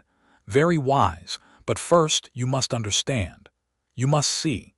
You must witness what we are capable of so that your warning will be complete, so that your fear will be genuine, so that your words will carry the weight of truth. It led us to a chamber, a space that was part arena and part theater, where the merfolk gathered to witness what Thalassa called the demonstration. And there, suspended in the water, held by tentacles that emerged from the walls themselves, was Tors. He was still alive. That was the horror of it, the part that made me gag on the liquid in my lungs. He was alive, conscious, aware, and he was being prepared. Watch, Thalassa commanded. Learn, understand what awaits those who do not cooperate. The preparation began with cuts, precise incisions made by merfolk claws that opened Tor's skin without killing him, that revealed the organs beneath without destroying them. He screamed, the sound carrying through the water in ways that made my teeth ache, and I watched as they played with him, used him, demonstrated their surgical skill on his living body. The liver, Thalassa explained, as one of the merfolk reached into Tor's opened abdomen and extracted the organ, still pulsing, still functioning, still attached by vessels that they severed one by one. A delicacy, best consumed while the donor still lives, still feels, still knows what is being taken. Tors was still screaming, still aware, his eyes wide with pain and terror and disbelief. They hadn't killed him. They hadn't even put him under. They wanted him to feel everything, to know everything, to experience the full horror of what was being done to him. The heart comes next, Thalassa continued, as the merfolk reached back into the cavity, as Tor's screams reached new levels of pitch and intensity. The heart is special. The heart contains the life, the essence, the soul. To eat the heart while it still beats, to taste the fear that pulses through it. There is nothing sweeter. I closed my eyes. I couldn't watch. But Thalassa grabbed my head, forced my eyes open with hands that were strong and cold and merciless. Watch, it commanded. Witness. This is what you must tell them. This is what awaits. I watched. I watched as they took Tors apart, piece by piece, organ by organ, keeping him alive through methods that I couldn't understand, extending his suffering through techniques that had been refined over millennia. I watched as they fed, each merfolk taking a piece, a bite, a morsel, until there was nothing left but bones that were added to the architecture of the city. And when it was done, when Tors was finally allowed to die, when the last scream had faded into silence, Thalassa turned to me with a smile. Now you understand, it said. Now you know. Now you can tell them with complete conviction what waits in the depths. I'll tell them, I said, my voice hollow, my spirit broken. I'll tell them everything. Good, Thalassa said. And when you do, when they prepare, when they fear, remember this. Remember Tors. Remember what we can do. And know that for every one of you who escapes, 1,000 remain here, suffering, waiting, hoping for death that will not come quickly. It gestured, and the merfolk who had accompanied us grabbed Chen and Webb, began to drag them toward the surface. Wait, I said, what about them? You're letting them go too. Of course, Thalassa said, witnesses need to be believed. 3 voices are more convincing than one. But know this, Dr. Voss, they are marked. You are all marked. The change that has begun in your bodies will continue. In time, you will need to return to us. In time, the sea will call and you will answer. Until then, you are our messengers, our voices, our warning to the world above. And if we try to fight, Webb asked, his voice still carrying the strength that I thought had been broken, If we prepare, defend, resist, then the feast will be all the sweeter, Thalassa said. The struggle, the resistance, the hope. These are the seasonings that make the meat delicious. Fight, surface dwellers, prepare, resist. It will make no difference in the end. We are older than your civilization. We are stronger than your technology. We are patient beyond your understanding. We have waited millennia for this moment. We can wait a little longer.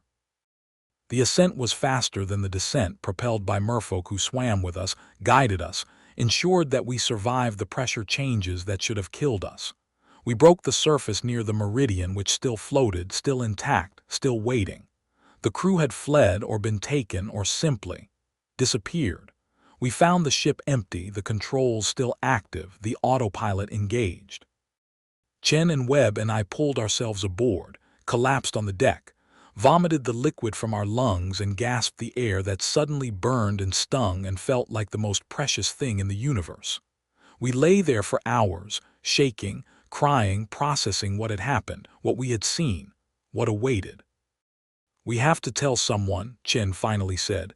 "We have to warn them." "Will they believe us?" Webb asked. "Will anyone believe this?" "They have to," I said.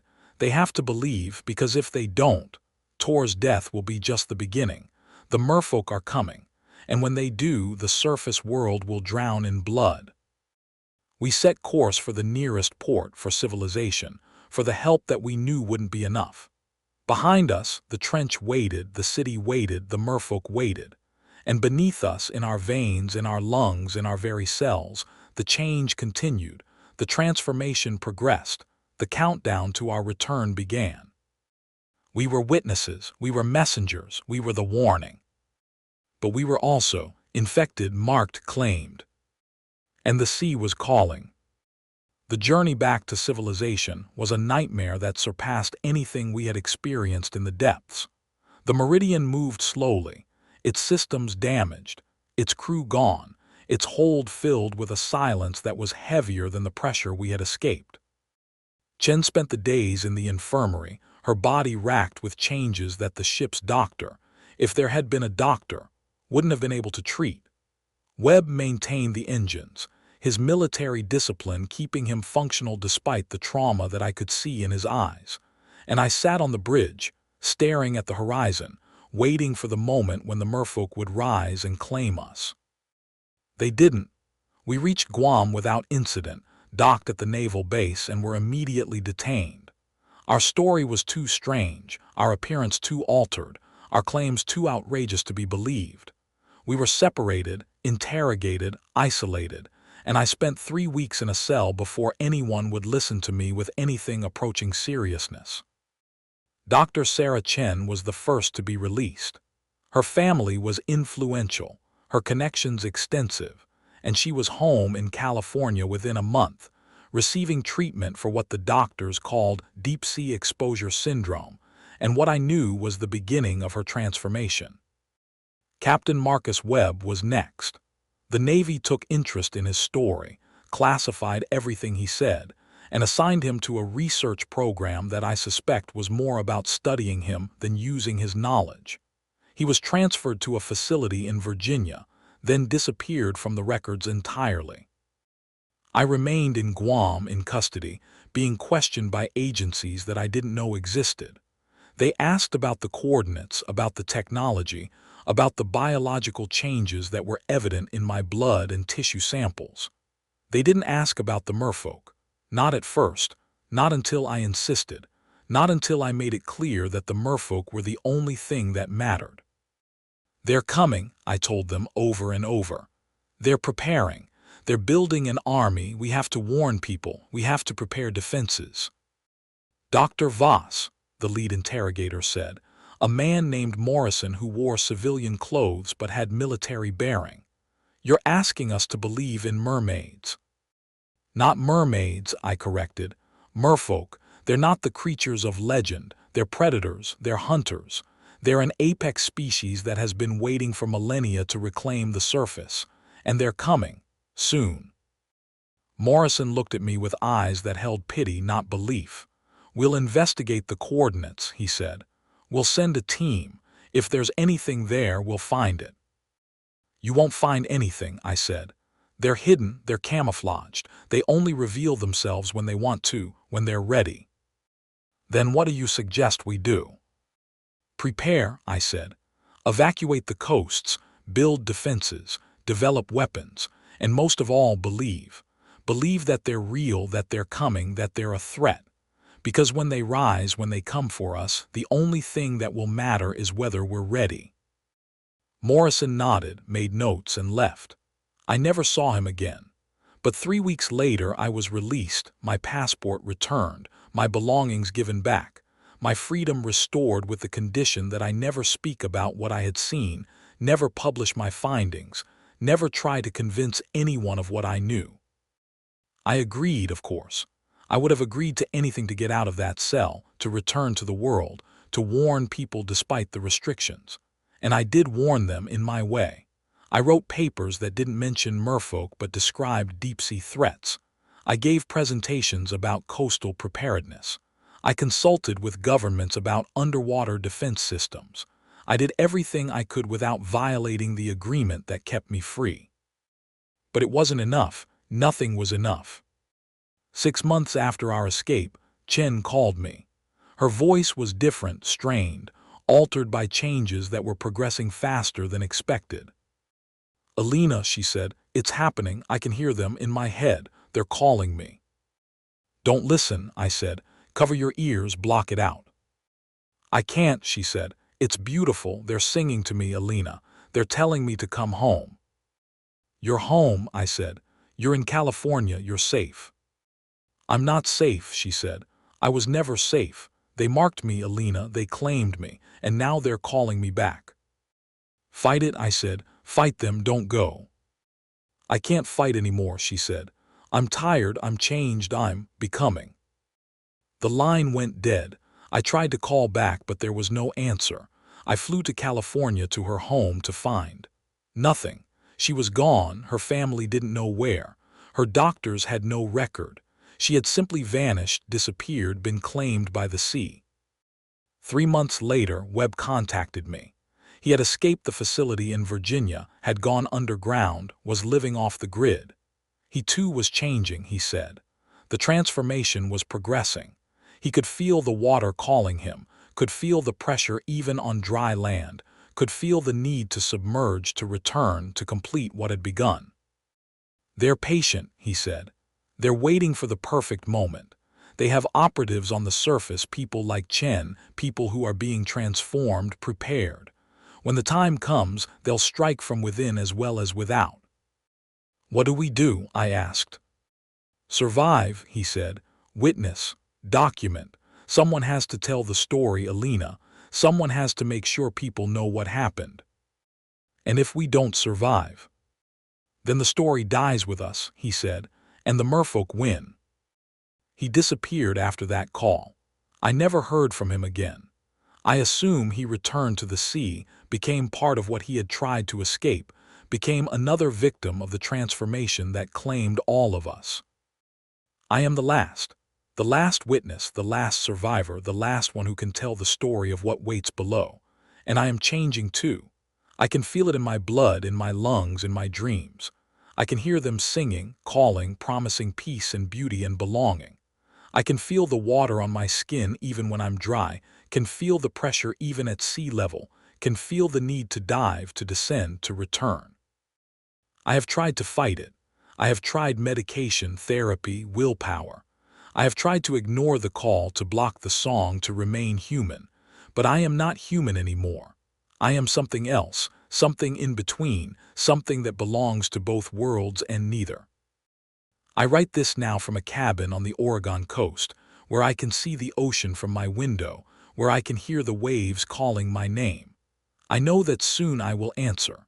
Soon I will walk into the water and disappear and become part of the story that I have tried to tell.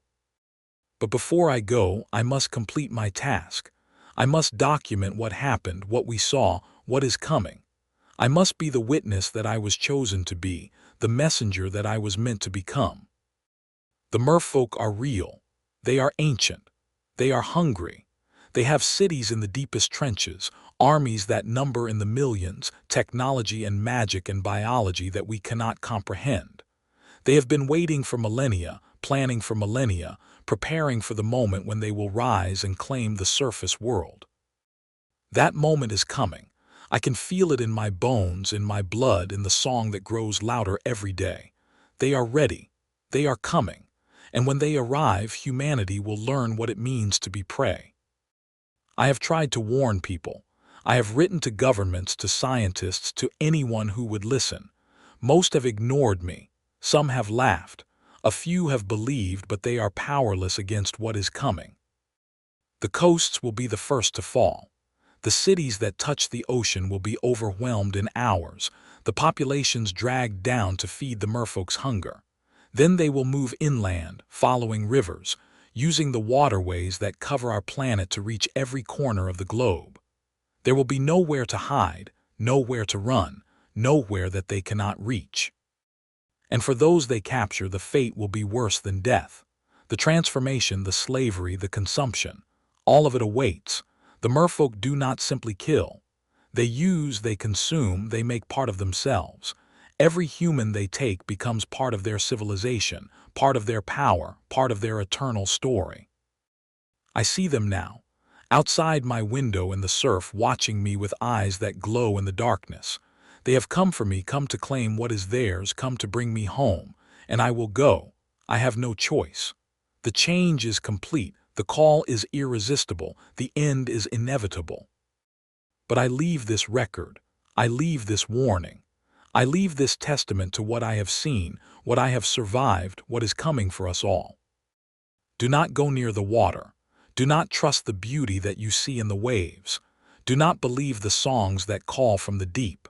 The merfolk are real, they are here, they are coming. And I, Elena Voss, marine biologist, deep-sea explorer, witness to the impossible, go now to join them. Not as victim, but as messenger. Not as prey, but as prophet.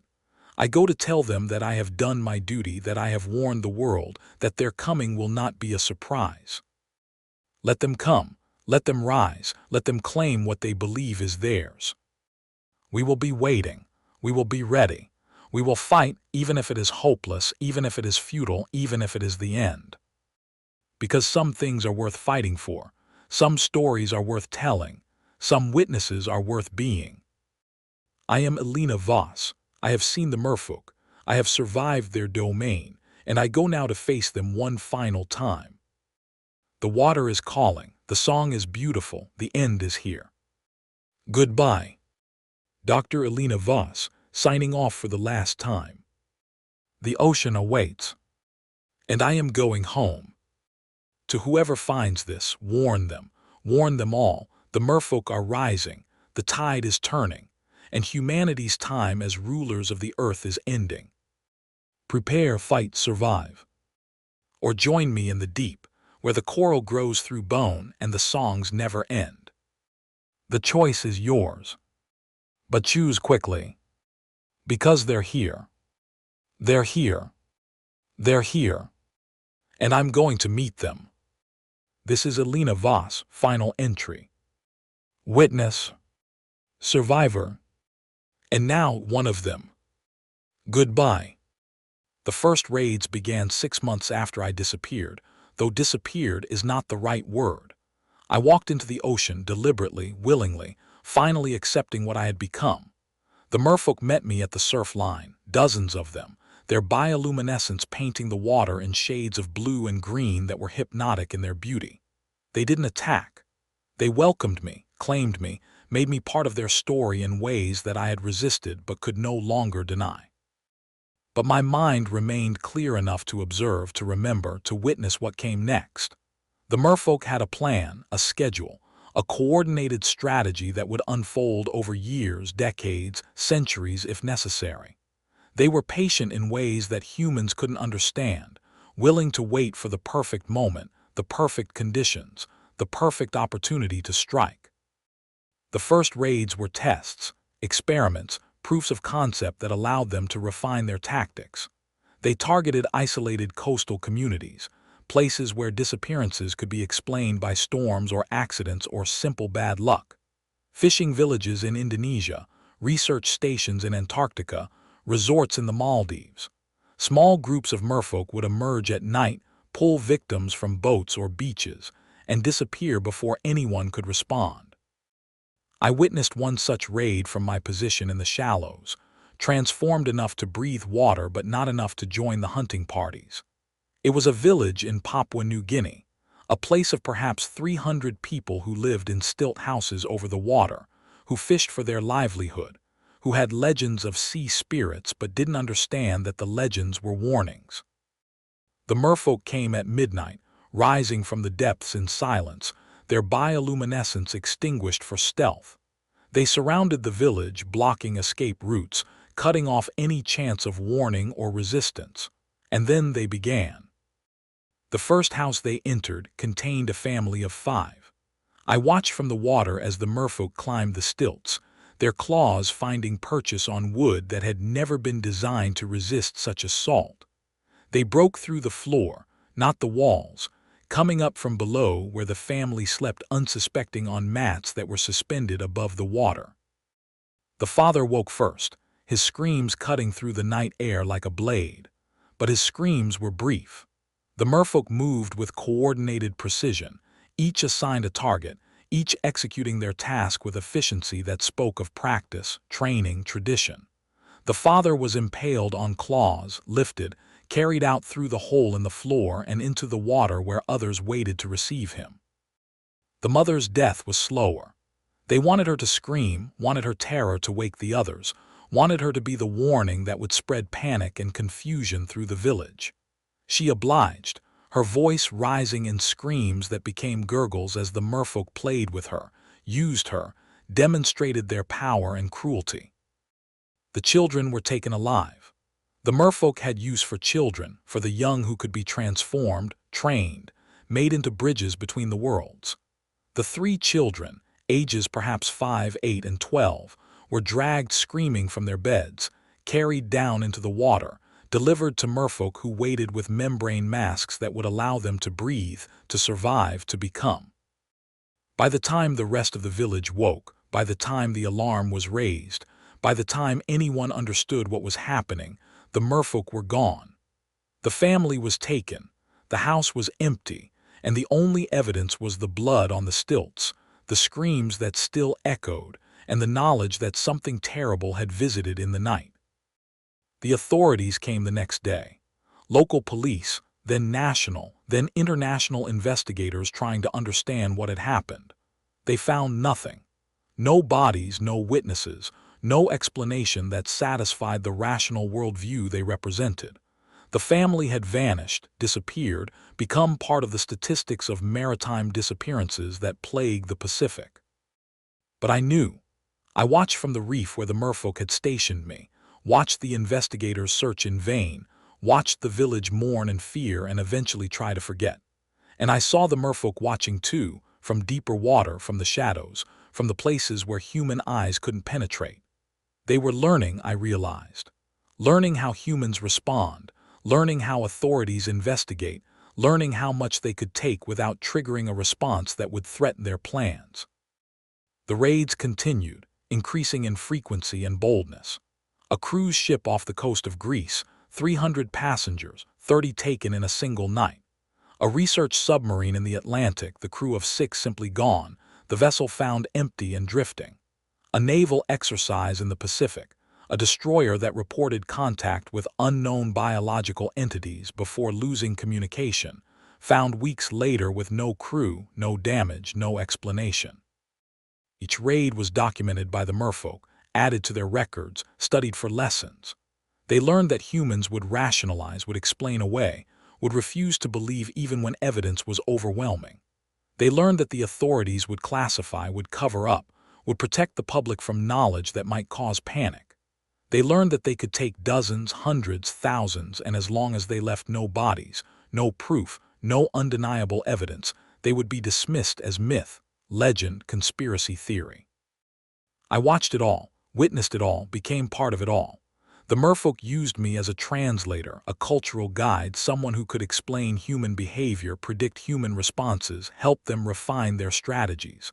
I tried to resist, tried to withhold information, tried to sabotage their plans in small ways, but they knew.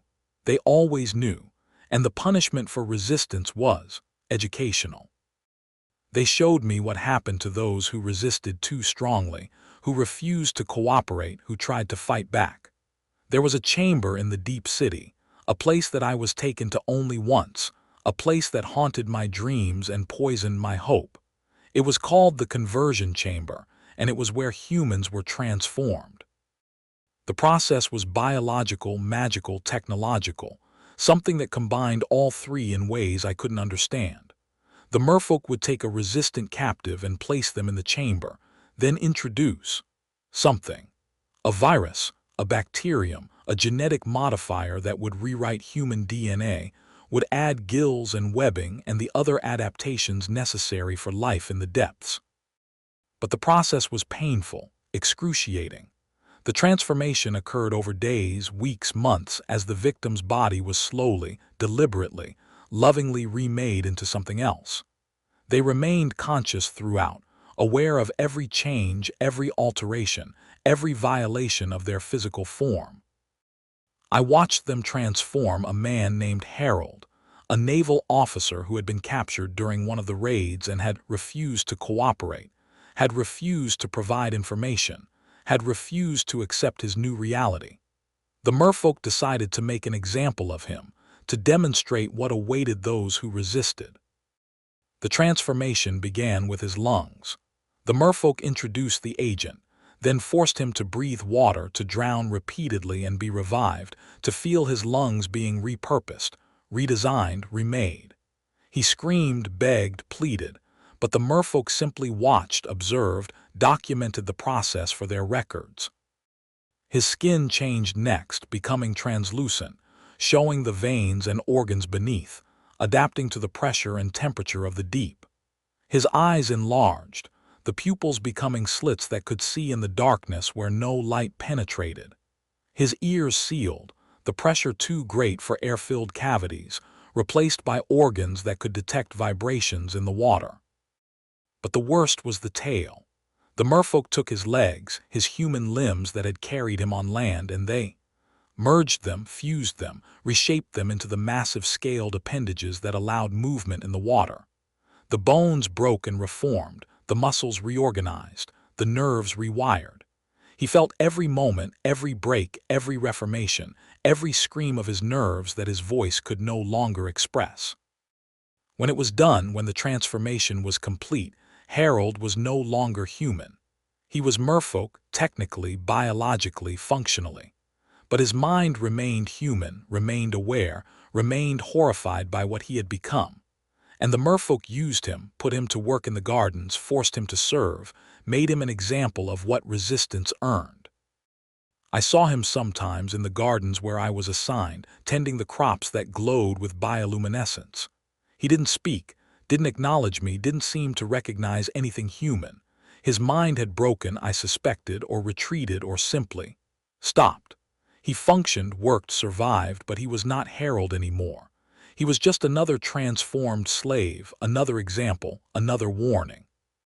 You see what resistance earns, Thalassa told me when I was brought back from witnessing Harold's transformation. Cooperation is rewarded, service is honored, resistance is corrected. I'm cooperating, I said, the words tasting like ash in my mouth. I'm helping. You are, Thalassa agreed, and you will continue to help, because you understand, Dr. Voss. You understand what we are, what we want, what we offer. You understand that humanity's time is ending, that a new order is beginning, that the merfolk will rule the world as we once did, as we were meant to do. And what happens to those who are transformed willingly? I asked. What happens to the ones who accept their fate? They become citizens, Thalassa said. They join our society, contribute to our civilization, become part of something greater than themselves. They live forever, Dr. Voss. They become immortal, divine, part of the eternal story. Is that not what humans have always wanted? Immortality, meaning, purpose. At what cost, I asked, what do they lose? Everything, Thalassa said. And nothing. They lose their humanity, their individuality, their freedom. But they gain community, purpose, belonging. They gain what humans have never been able to achieve on their own: true unity, true harmony, true peace. Peace through consumption, I said. Harmony through slavery, unity through the elimination of difference. Words, Thalassa said. Just words. The reality is what matters. The reality is that we are strong and you are weak. We are many and you are few. We are prepared and you are distracted, fighting among yourselves, poisoning your world, destroying your future. We offer salvation, Dr. Voss. We offer a way forward, a path to survival, a chance to be part of something that will last forever. Or we could fight, I said. We could resist. We could find a way to stop you. Thalassa laughed, the sound carrying through the water in waves of amusement. Fight? With what? Your technology, your weapons, your hope. The laughter continued, growing, filling the chamber. We have been planning this for millennia, Dr. Voss. We have infiltrated your governments, your militaries, your research programs. We know your capabilities. We know your weaknesses. We know everything. Impossible, I said. Is it? Thalassa asked. How many of your colleagues, your friends, your leaders are already ours? How many have heard the call, felt the change, accepted the transformation? How many are waiting, even now, for the signal to rise, to strike, to claim what has been promised to them?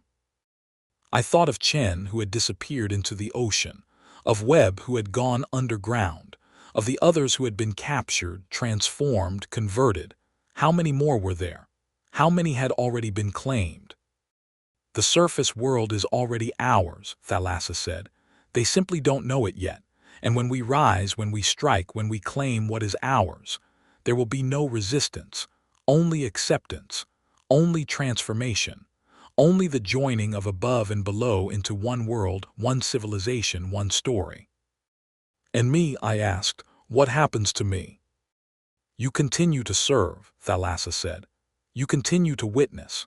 You continue to document. And when the time comes, when the final phase begins, you will have a choice. You can join us fully, become one of us, accept the transformation and the immortality it offers. Or you can remain as you are, a hybrid, a bridge, a witness to the end of your species and the beginning of ours. And if I refuse? Then you join Harold in the gardens, Thalassa said. Or worse, you become part of the architecture, part of the city, part of the coral that grows through bone and never dies. The choice is yours, Dr. Voss, but the time for choosing grows short. I was dismissed, returned to my duties, my observations, my witnessing. But I couldn't stop thinking about what Thalassa had said. The infiltration, the preparation, the fact that the surface world was already compromised, already infiltrated, already lost. I began to watch, to listen, to pay attention to the merfolk around me in ways I hadn't before, and I saw it, the signs, the evidence. The merfolk who spoke of surface contacts, of human allies, of agents who had been placed in positions of power and influence. They were everywhere, I realized. In every government, every military, every scientific institution. Waiting, watching, preparing. And I was one of them, a witness, a recorder, a collaborator in the genocide of my own species. I tried to resist, to sabotage, to warn, but every attempt was anticipated, countered, punished. I was shown more horrors, more transformations, more examples of what happened to those who fought back. I was broken, remade, broken again, until I didn't know what I was anymore, didn't know what I believed, didn't know what I wanted. The only thing that remained was the need to tell the story, to document, to witness, to ensure that someone somewhere would know what had happened, what was happening, what was coming. So I write, I record, I witness. Even now in the depths, in the city, in the shadow of the merfolk's power, I write these words, these warnings, these testaments to the horror that awaits. The raids continue, the disappearances mount, the evidence accumulates, and still the surface world sleeps. Still they refuse to believe. Still they dismiss the warnings as myth, legend, conspiracy. But the time is coming. The final phase approaches. The merfolk are ready. And when they rise, when they strike, when they claim the world, humanity will finally understand. Too late. Far too late. I am Elena Voss. I am witness. I am survivor. I am one of them now. And I am telling you, they're coming. They're here. They're everywhere. And the ocean is rising. The day of the rising came without warning, or rather, with warnings that had been ignored for decades. The ocean levels had been rising for years, attributed to climate change, to melting ice, to natural cycles. But it was the merfolk. They had been pumping water from the deep, displacing it upward, gradually increasing the volume of the oceans to prepare for their emergence. The sea level rise was their doing, their preparation, their way of claiming the coasts before they even emerged to fight for them. I was there in the city when the signal was given. Thalassa addressed the assembled millions, her voice carrying through the water in ways that reached every corner of their domain, every outpost, every agent on the surface. The time has come, she said. The waiting is over. The surface world is ready. The humans are divided, weakened, distracted by their own conflicts. They have poisoned their land, heated their atmosphere, depleted their resources. They are ripe for harvest, and we shall feast. The cheering that followed was like nothing I had ever heard, a sound that carried through the water and seemed to shake the very foundations of the earth. Millions of voices, millions of creatures, all united in purpose, all ready to rise, all hungry for the flesh and blood and souls of the surface dwellers. We rise in stages, Thalassa continued. First, the coastal cities, the ones that touch the water, that depend on the sea, that cannot survive without access to the ocean. We take them, claim them, make them ours. Then we move inland, following the rivers, the lakes, the waterways that connect the continents. We reach the interior, the mountains, the deserts. We leave nowhere for them to hide, nowhere to run, nowhere to escape. And those who surrender, a voice asked from the crowd. They will be transformed, Thalassa said, made into citizens, given purpose, allowed to serve. Those who resist will be consumed, their flesh feeding our armies, their souls powering our magic, their bones building our cities. And those who hide, we will find them. We always find them. When do we begin? Now, Thalassa said. The surface world is about to learn what sleeps in the deep. They are about to meet their new masters. They are about to become part of our story. The ascent began, and I rose with them, transformed enough to survive the pressure changes, to breathe the air, to witness what I had helped create. We emerged first in the Pacific, near Japan, where the trench was deepest and their strength was greatest. The city was Osaka, a metropolis of millions that touched the sea, that depended on the ocean, that had no defense against what was coming. They didn't attack immediately. They emerged slowly, carefully, strategically. First the scouts, the advance parties who would assess defenses, identify targets, prepare the way. Then the shock troops, the warriors who would breach the defenses, open the paths, create chaos. Then the bulk of the army, the millions who would claim, consume, transform. I watched from the water as they moved toward the shore. The first wave was beautiful, terrifying, impossible to comprehend. Thousands of merfolk, their bioluminescence blazing in patterns that were hypnotic, their voices raised in songs that carried across the water and into the city, calling the humans to come, to join, to surrender. And some did. The agents, the converted, the ones who had been transformed and sent back to wait for this moment. They emerged from buildings, from homes, from hiding places, and walked into the water to join their new masters. I saw them, recognized them, watched them embrace their fate with joy that made my stomach turn. But most resisted, most ran, screamed, fought, tried to escape, and the merfolk were ready. The attack on Osaka was methodical, efficient, brutal. The merfolk didn't simply charge ashore and start killing. They had a plan, a strategy, a way of warfare that had been refined over millennia. They cut power first, using their knowledge of human infrastructure to disable electricity, communication, transportation. They blocked escape routes, using their control of the water to flood streets, collapse buildings, create barriers that trap the population. And then they began the harvest. I was assigned to observe a district near the port, a residential area of perhaps 10,000 people. The merfolk moved through it systematically, house by house, building by building, taking those they wanted and consuming those they didn't. The first building was an apartment complex, 20 floors of families and individuals who woke to the sound of breaking glass and realized too late what was happening. The merfolk came through the windows, the lower floors first, climbing with claws that found purchase on concrete and steel, moving with speed that defied their aquatic nature. I watched from the street, from the water that was rising to claim the pavement as they worked. The screams were constant, terrible, the sound of humanity dying in ways that no one had prepared for. I saw a mother clutching her child, trying to escape through a window, pulled back by tentacles that emerged from the water below. I saw an old man trying to defend his home with a golf club, smashed aside by a single blow from a merfolk warrior. I saw children, so many children taken, transformed, claimed. The merfolk were selective. They took the young, the strong, the healthy for transformation. They took the beautiful, the artistic, the talented for their collections. But they consumed the old, the sick, the weak, the ones who had no value as slaves. I watched them feed, tearing flesh with their teeth, drinking blood, consuming organs with the efficiency of creatures who had been designed for this purpose. One merfolk, a warrior with scar patterns that suggested rank, approached me as I watched. "You are the witness," it said, "the one who was human." "I am," I said.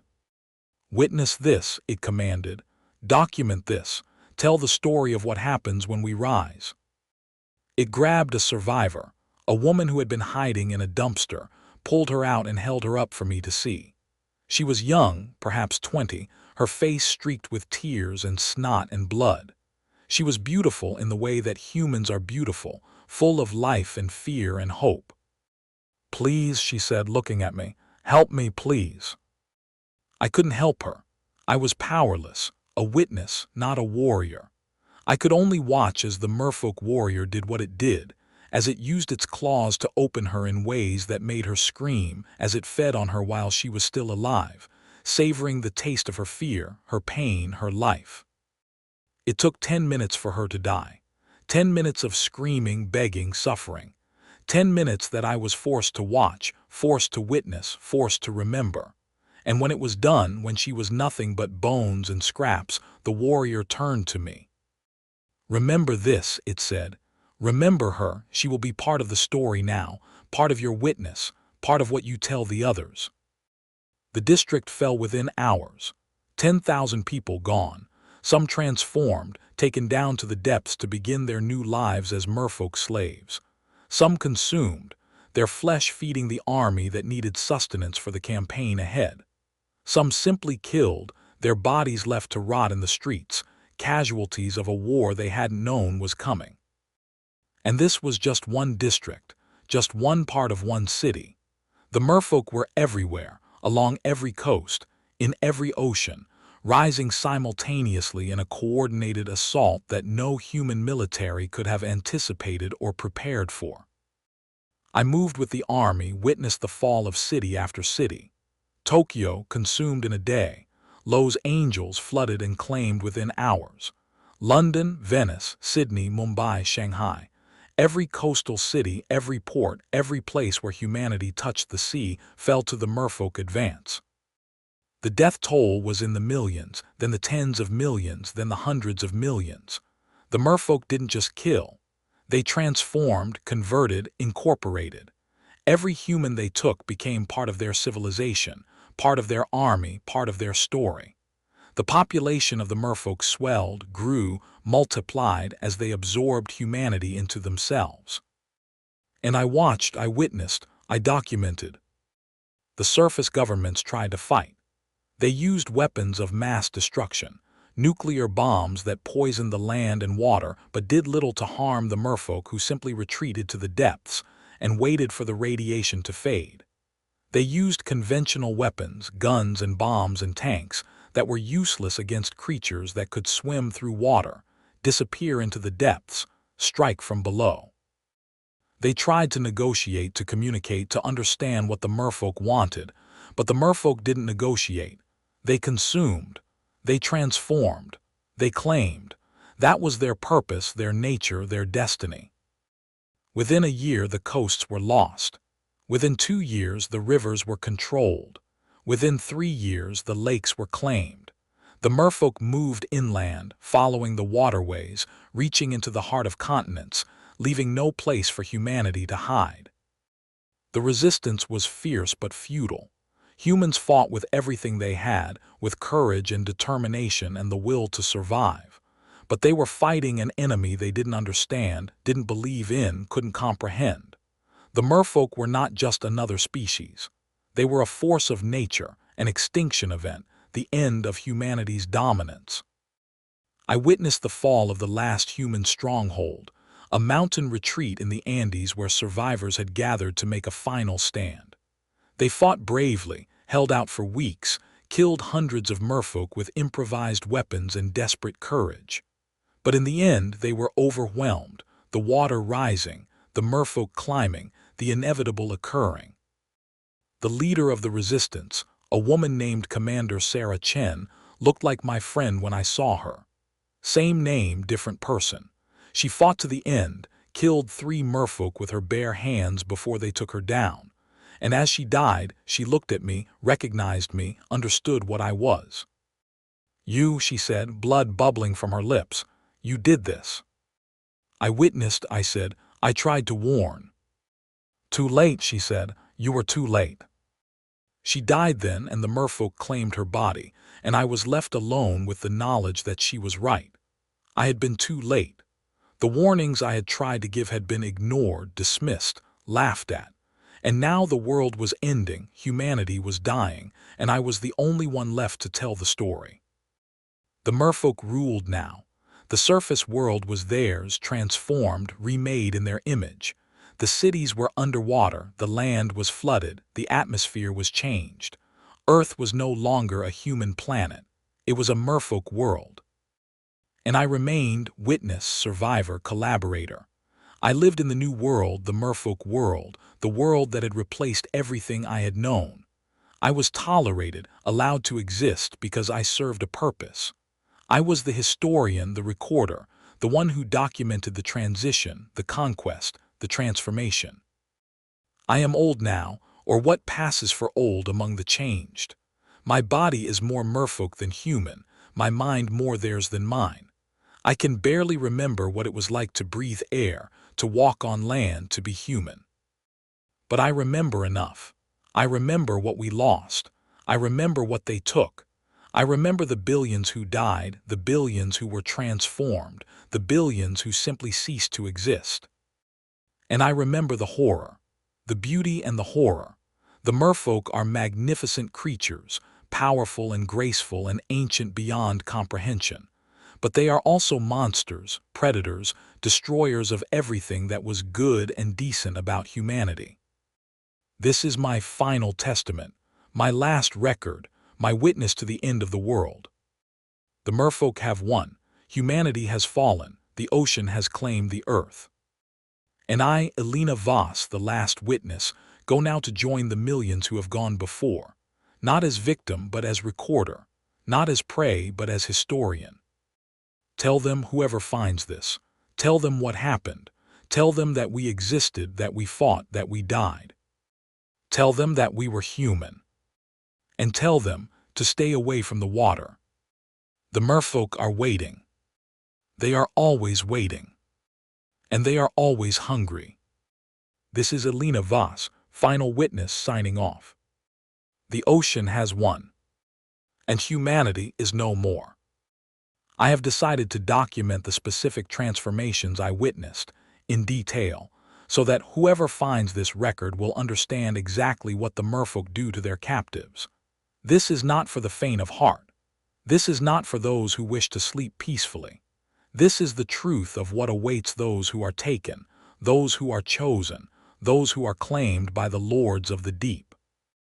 The transformation chamber is located in the deepest part of the city, a place where the pressure is so great that unaltered humans would be crushed instantly, where the darkness is absolute, where the only light comes from the bioluminescence of the merfolk themselves and the subjects undergoing change. The chamber is vast, large enough to hold hundreds of captives simultaneously, and it is always full. The merfolk take humans constantly, from raids, from captures, from those who surrender voluntarily seeking immortality. And they transform them, change them, remake them into something that serves the merfolk's purposes. I witnessed my first transformation on my third day in the city, when I was still resisting, still hoping for escape, still believing that I could somehow survive unchanged. They brought in a man, a sailor from a Japanese fishing vessel that had been taken off the coast of Hokkaido. He was young, strong, terrified. They strapped him to a platform that was part altar and part operating table, and they began. The first stage was preparation. They opened his mouth and extracted his teeth, not roughly but with surgical precision, replacing them with implants that were sharp, numerous, designed for the diet of the deep. He screamed, of course, but they had inserted a membrane that allowed him to breathe water, so his screams were silent, bubbles rising from his mouth as they worked. Then they moved to his eyes. The human eye is not designed for the pressure of the deep, for the darkness of the trench. They removed his eyes carefully, preserved them in jars for some purpose I didn't understand, and replaced them with organs grown from merfolk tissue. The new eyes were large, adapted for low light, with slit pupils that could see in conditions where no human eye could function. When they were done, when the new eyes were in place and functioning, the man looked at me, and I saw that he was still aware, still conscious, still horrified by what was being done to him. "Help me," he mouthed.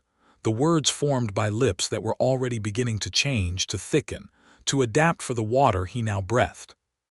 I couldn't help him. I could only watch, witness, document. The next stage was the gills. They made incisions on his neck, on his sides, opened his skin with claws that were sharper than any scalpel, and inserted the gill structures that would allow him to breathe water. The surgery was complex, delicate, requiring the connection of human blood vessels to merfolk respiratory tissue. He convulsed as they worked, his body rejecting the foreign tissue even as the merfolk magic or technology or biology forced acceptance. When the gills were functional, when he was breathing water through slits in his neck, they moved to his skin. The human epidermis is not designed for the cold and pressure of the deep. They peeled it away, not all at once but in sections, replacing it with merfolk skin that was translucent, that showed the organs beneath, that glowed with bioluminescence. He was conscious throughout, feeling every inch of skin being removed, every new inch being grafted, every nerve screaming in protest. I watched his face as they worked, watched the agony, the terror, the eventual acceptance. Around the fourth hour, something changed.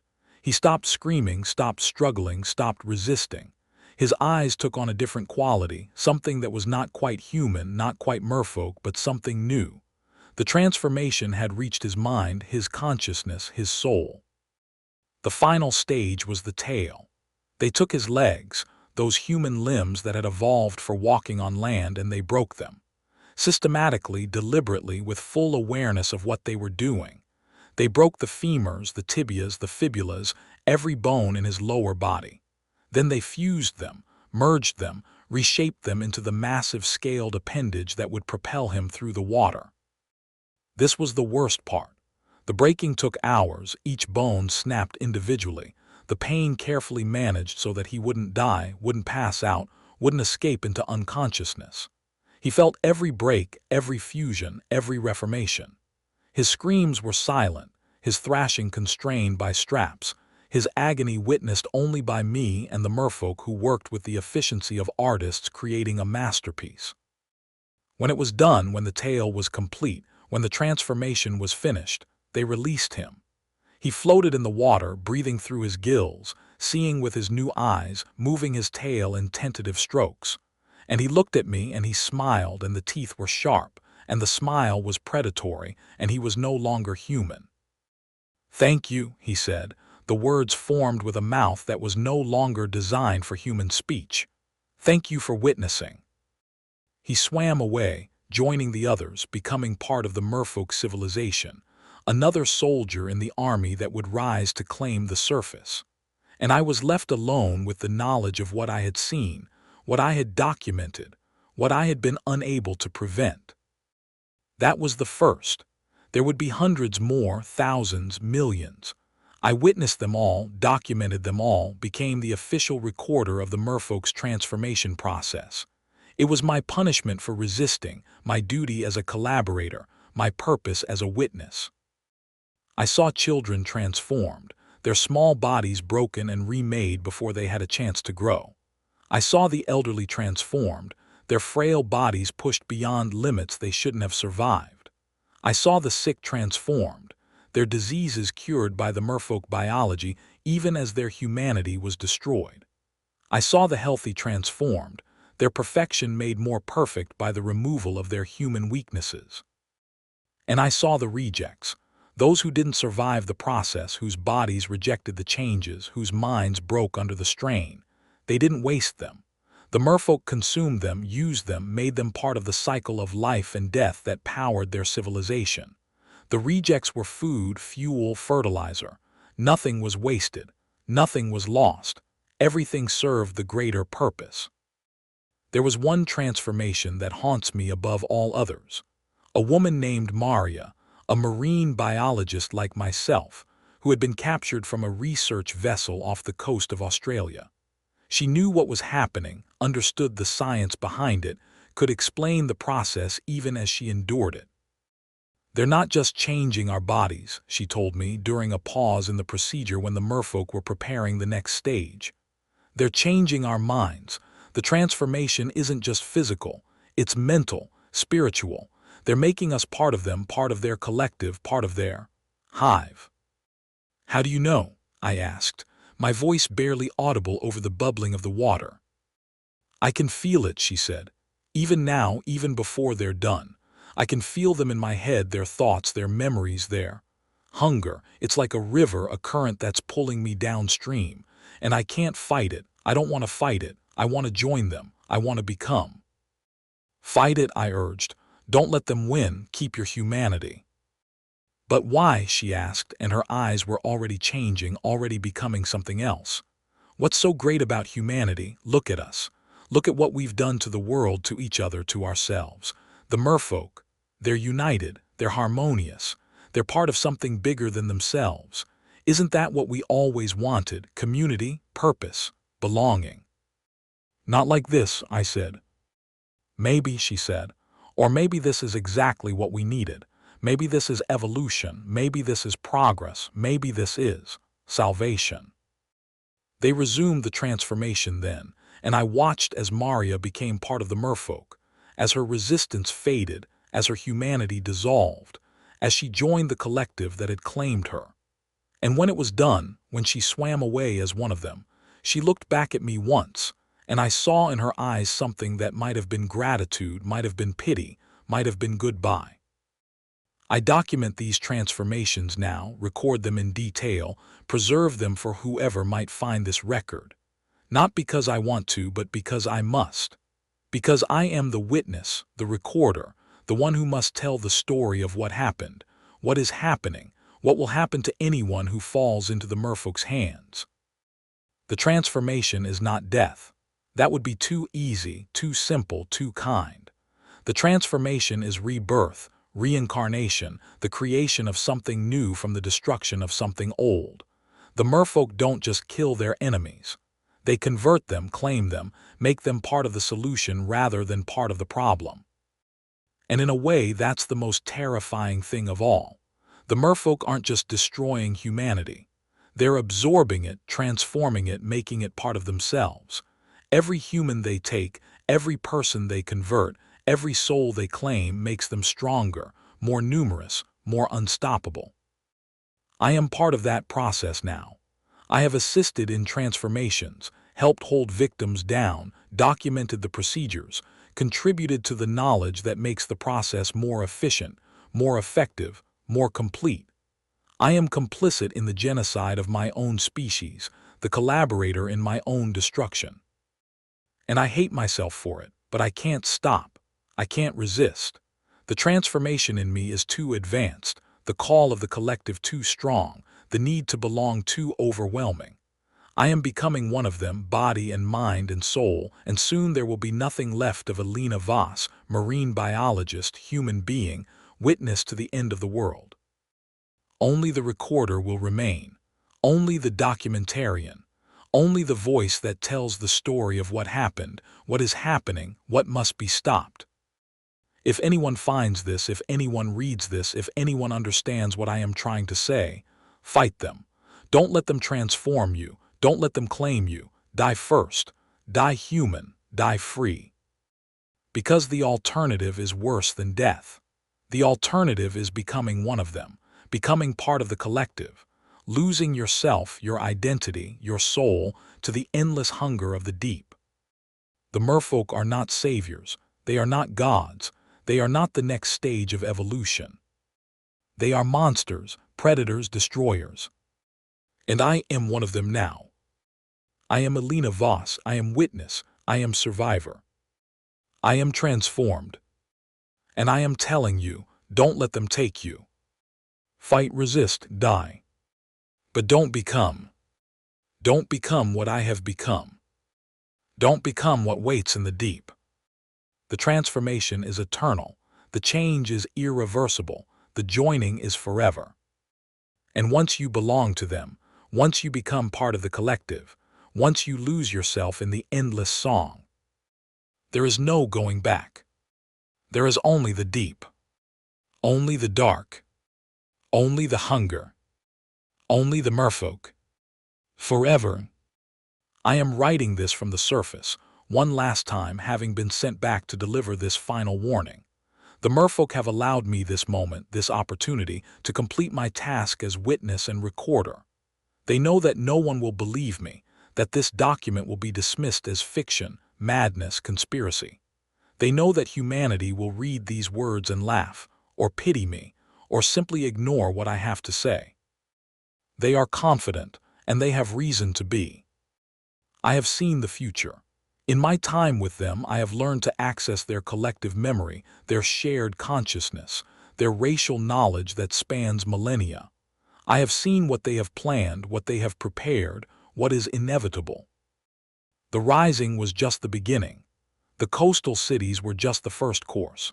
The Merfolk have plans that extend for centuries, for millennia, for the entire future of this planet. They will reshape the earth, flood the continents, transform the atmosphere, remake everything into a world that suits them, that serves them, that feeds them. And humanity will be part of that world, not as masters, not as equals, but as livestock, as resources, as food and labor and entertainment. The Merfolk will farm us, breed us, harvest us in ways that make our worst nightmares of slavery and exploitation seem like kindness. I have seen the farms. Deep in the trenches where the pressure is greatest and the Merfolk are strongest, there are structures that serve as breeding facilities. Humans kept alive, kept reproducing, kept producing offspring that are transformed, consumed, used. Generations of humans raised like cattle, never knowing freedom, never seeing the sun, never understanding what they have lost. I have seen the arenas, where humans are forced to fight each other to entertain the Merfolk masses, to provide sport and spectacle and blood. The survivors are transformed, the losers are consumed, and the cycle continues endlessly for the pleasure of the deep. I have seen the temples, where the Merfolk worship their ancient gods, the forces that created them, the powers that sustain them. And the sacrifice in those temples, the offering to those gods, is human life, human suffering, human souls. This is what awaits. This is what is coming. This is what I have witnessed and what I am warning you about. The Merfolk are not fantasy. They are not legend. They are not the creatures of myth and fairy tale. They are real. They are here. They are coming. And they are hungry. I can feel my transformation accelerating, the call of the collective growing stronger, the need to return to the water becoming overwhelming. This will be my last communication with the surface world. After this, I will be one of them, fully and completely, with no trace of humanity remaining. So I say this, one final time with all the conviction I can muster. Do not go near the water. Do not trust the beauty you see in the waves. Do not believe the songs that call from the deep. The merfolk are predators, they are hunters, they are the end of humanity. And they are waiting for you. I am Elena Voss. I was human once. I was a scientist, an explorer, a witness to the impossible. Now I am transformed. Now I am claimed. Now I am part of the story of the end of the world. Witness this, remember this, tell this story. The ocean is rising. The merfolk are rising. And humanity is falling. This is my final word. My final warning. My final testament. Believe me or don't. It doesn't matter. They're here. They're here. They're here. And they are never leaving. Elena Voss. Final witness. Final survivor. Final entry. Thank you for listening to today's stories. If you enjoyed, please leave a like and subscribe, so you don't miss the stories yet to come.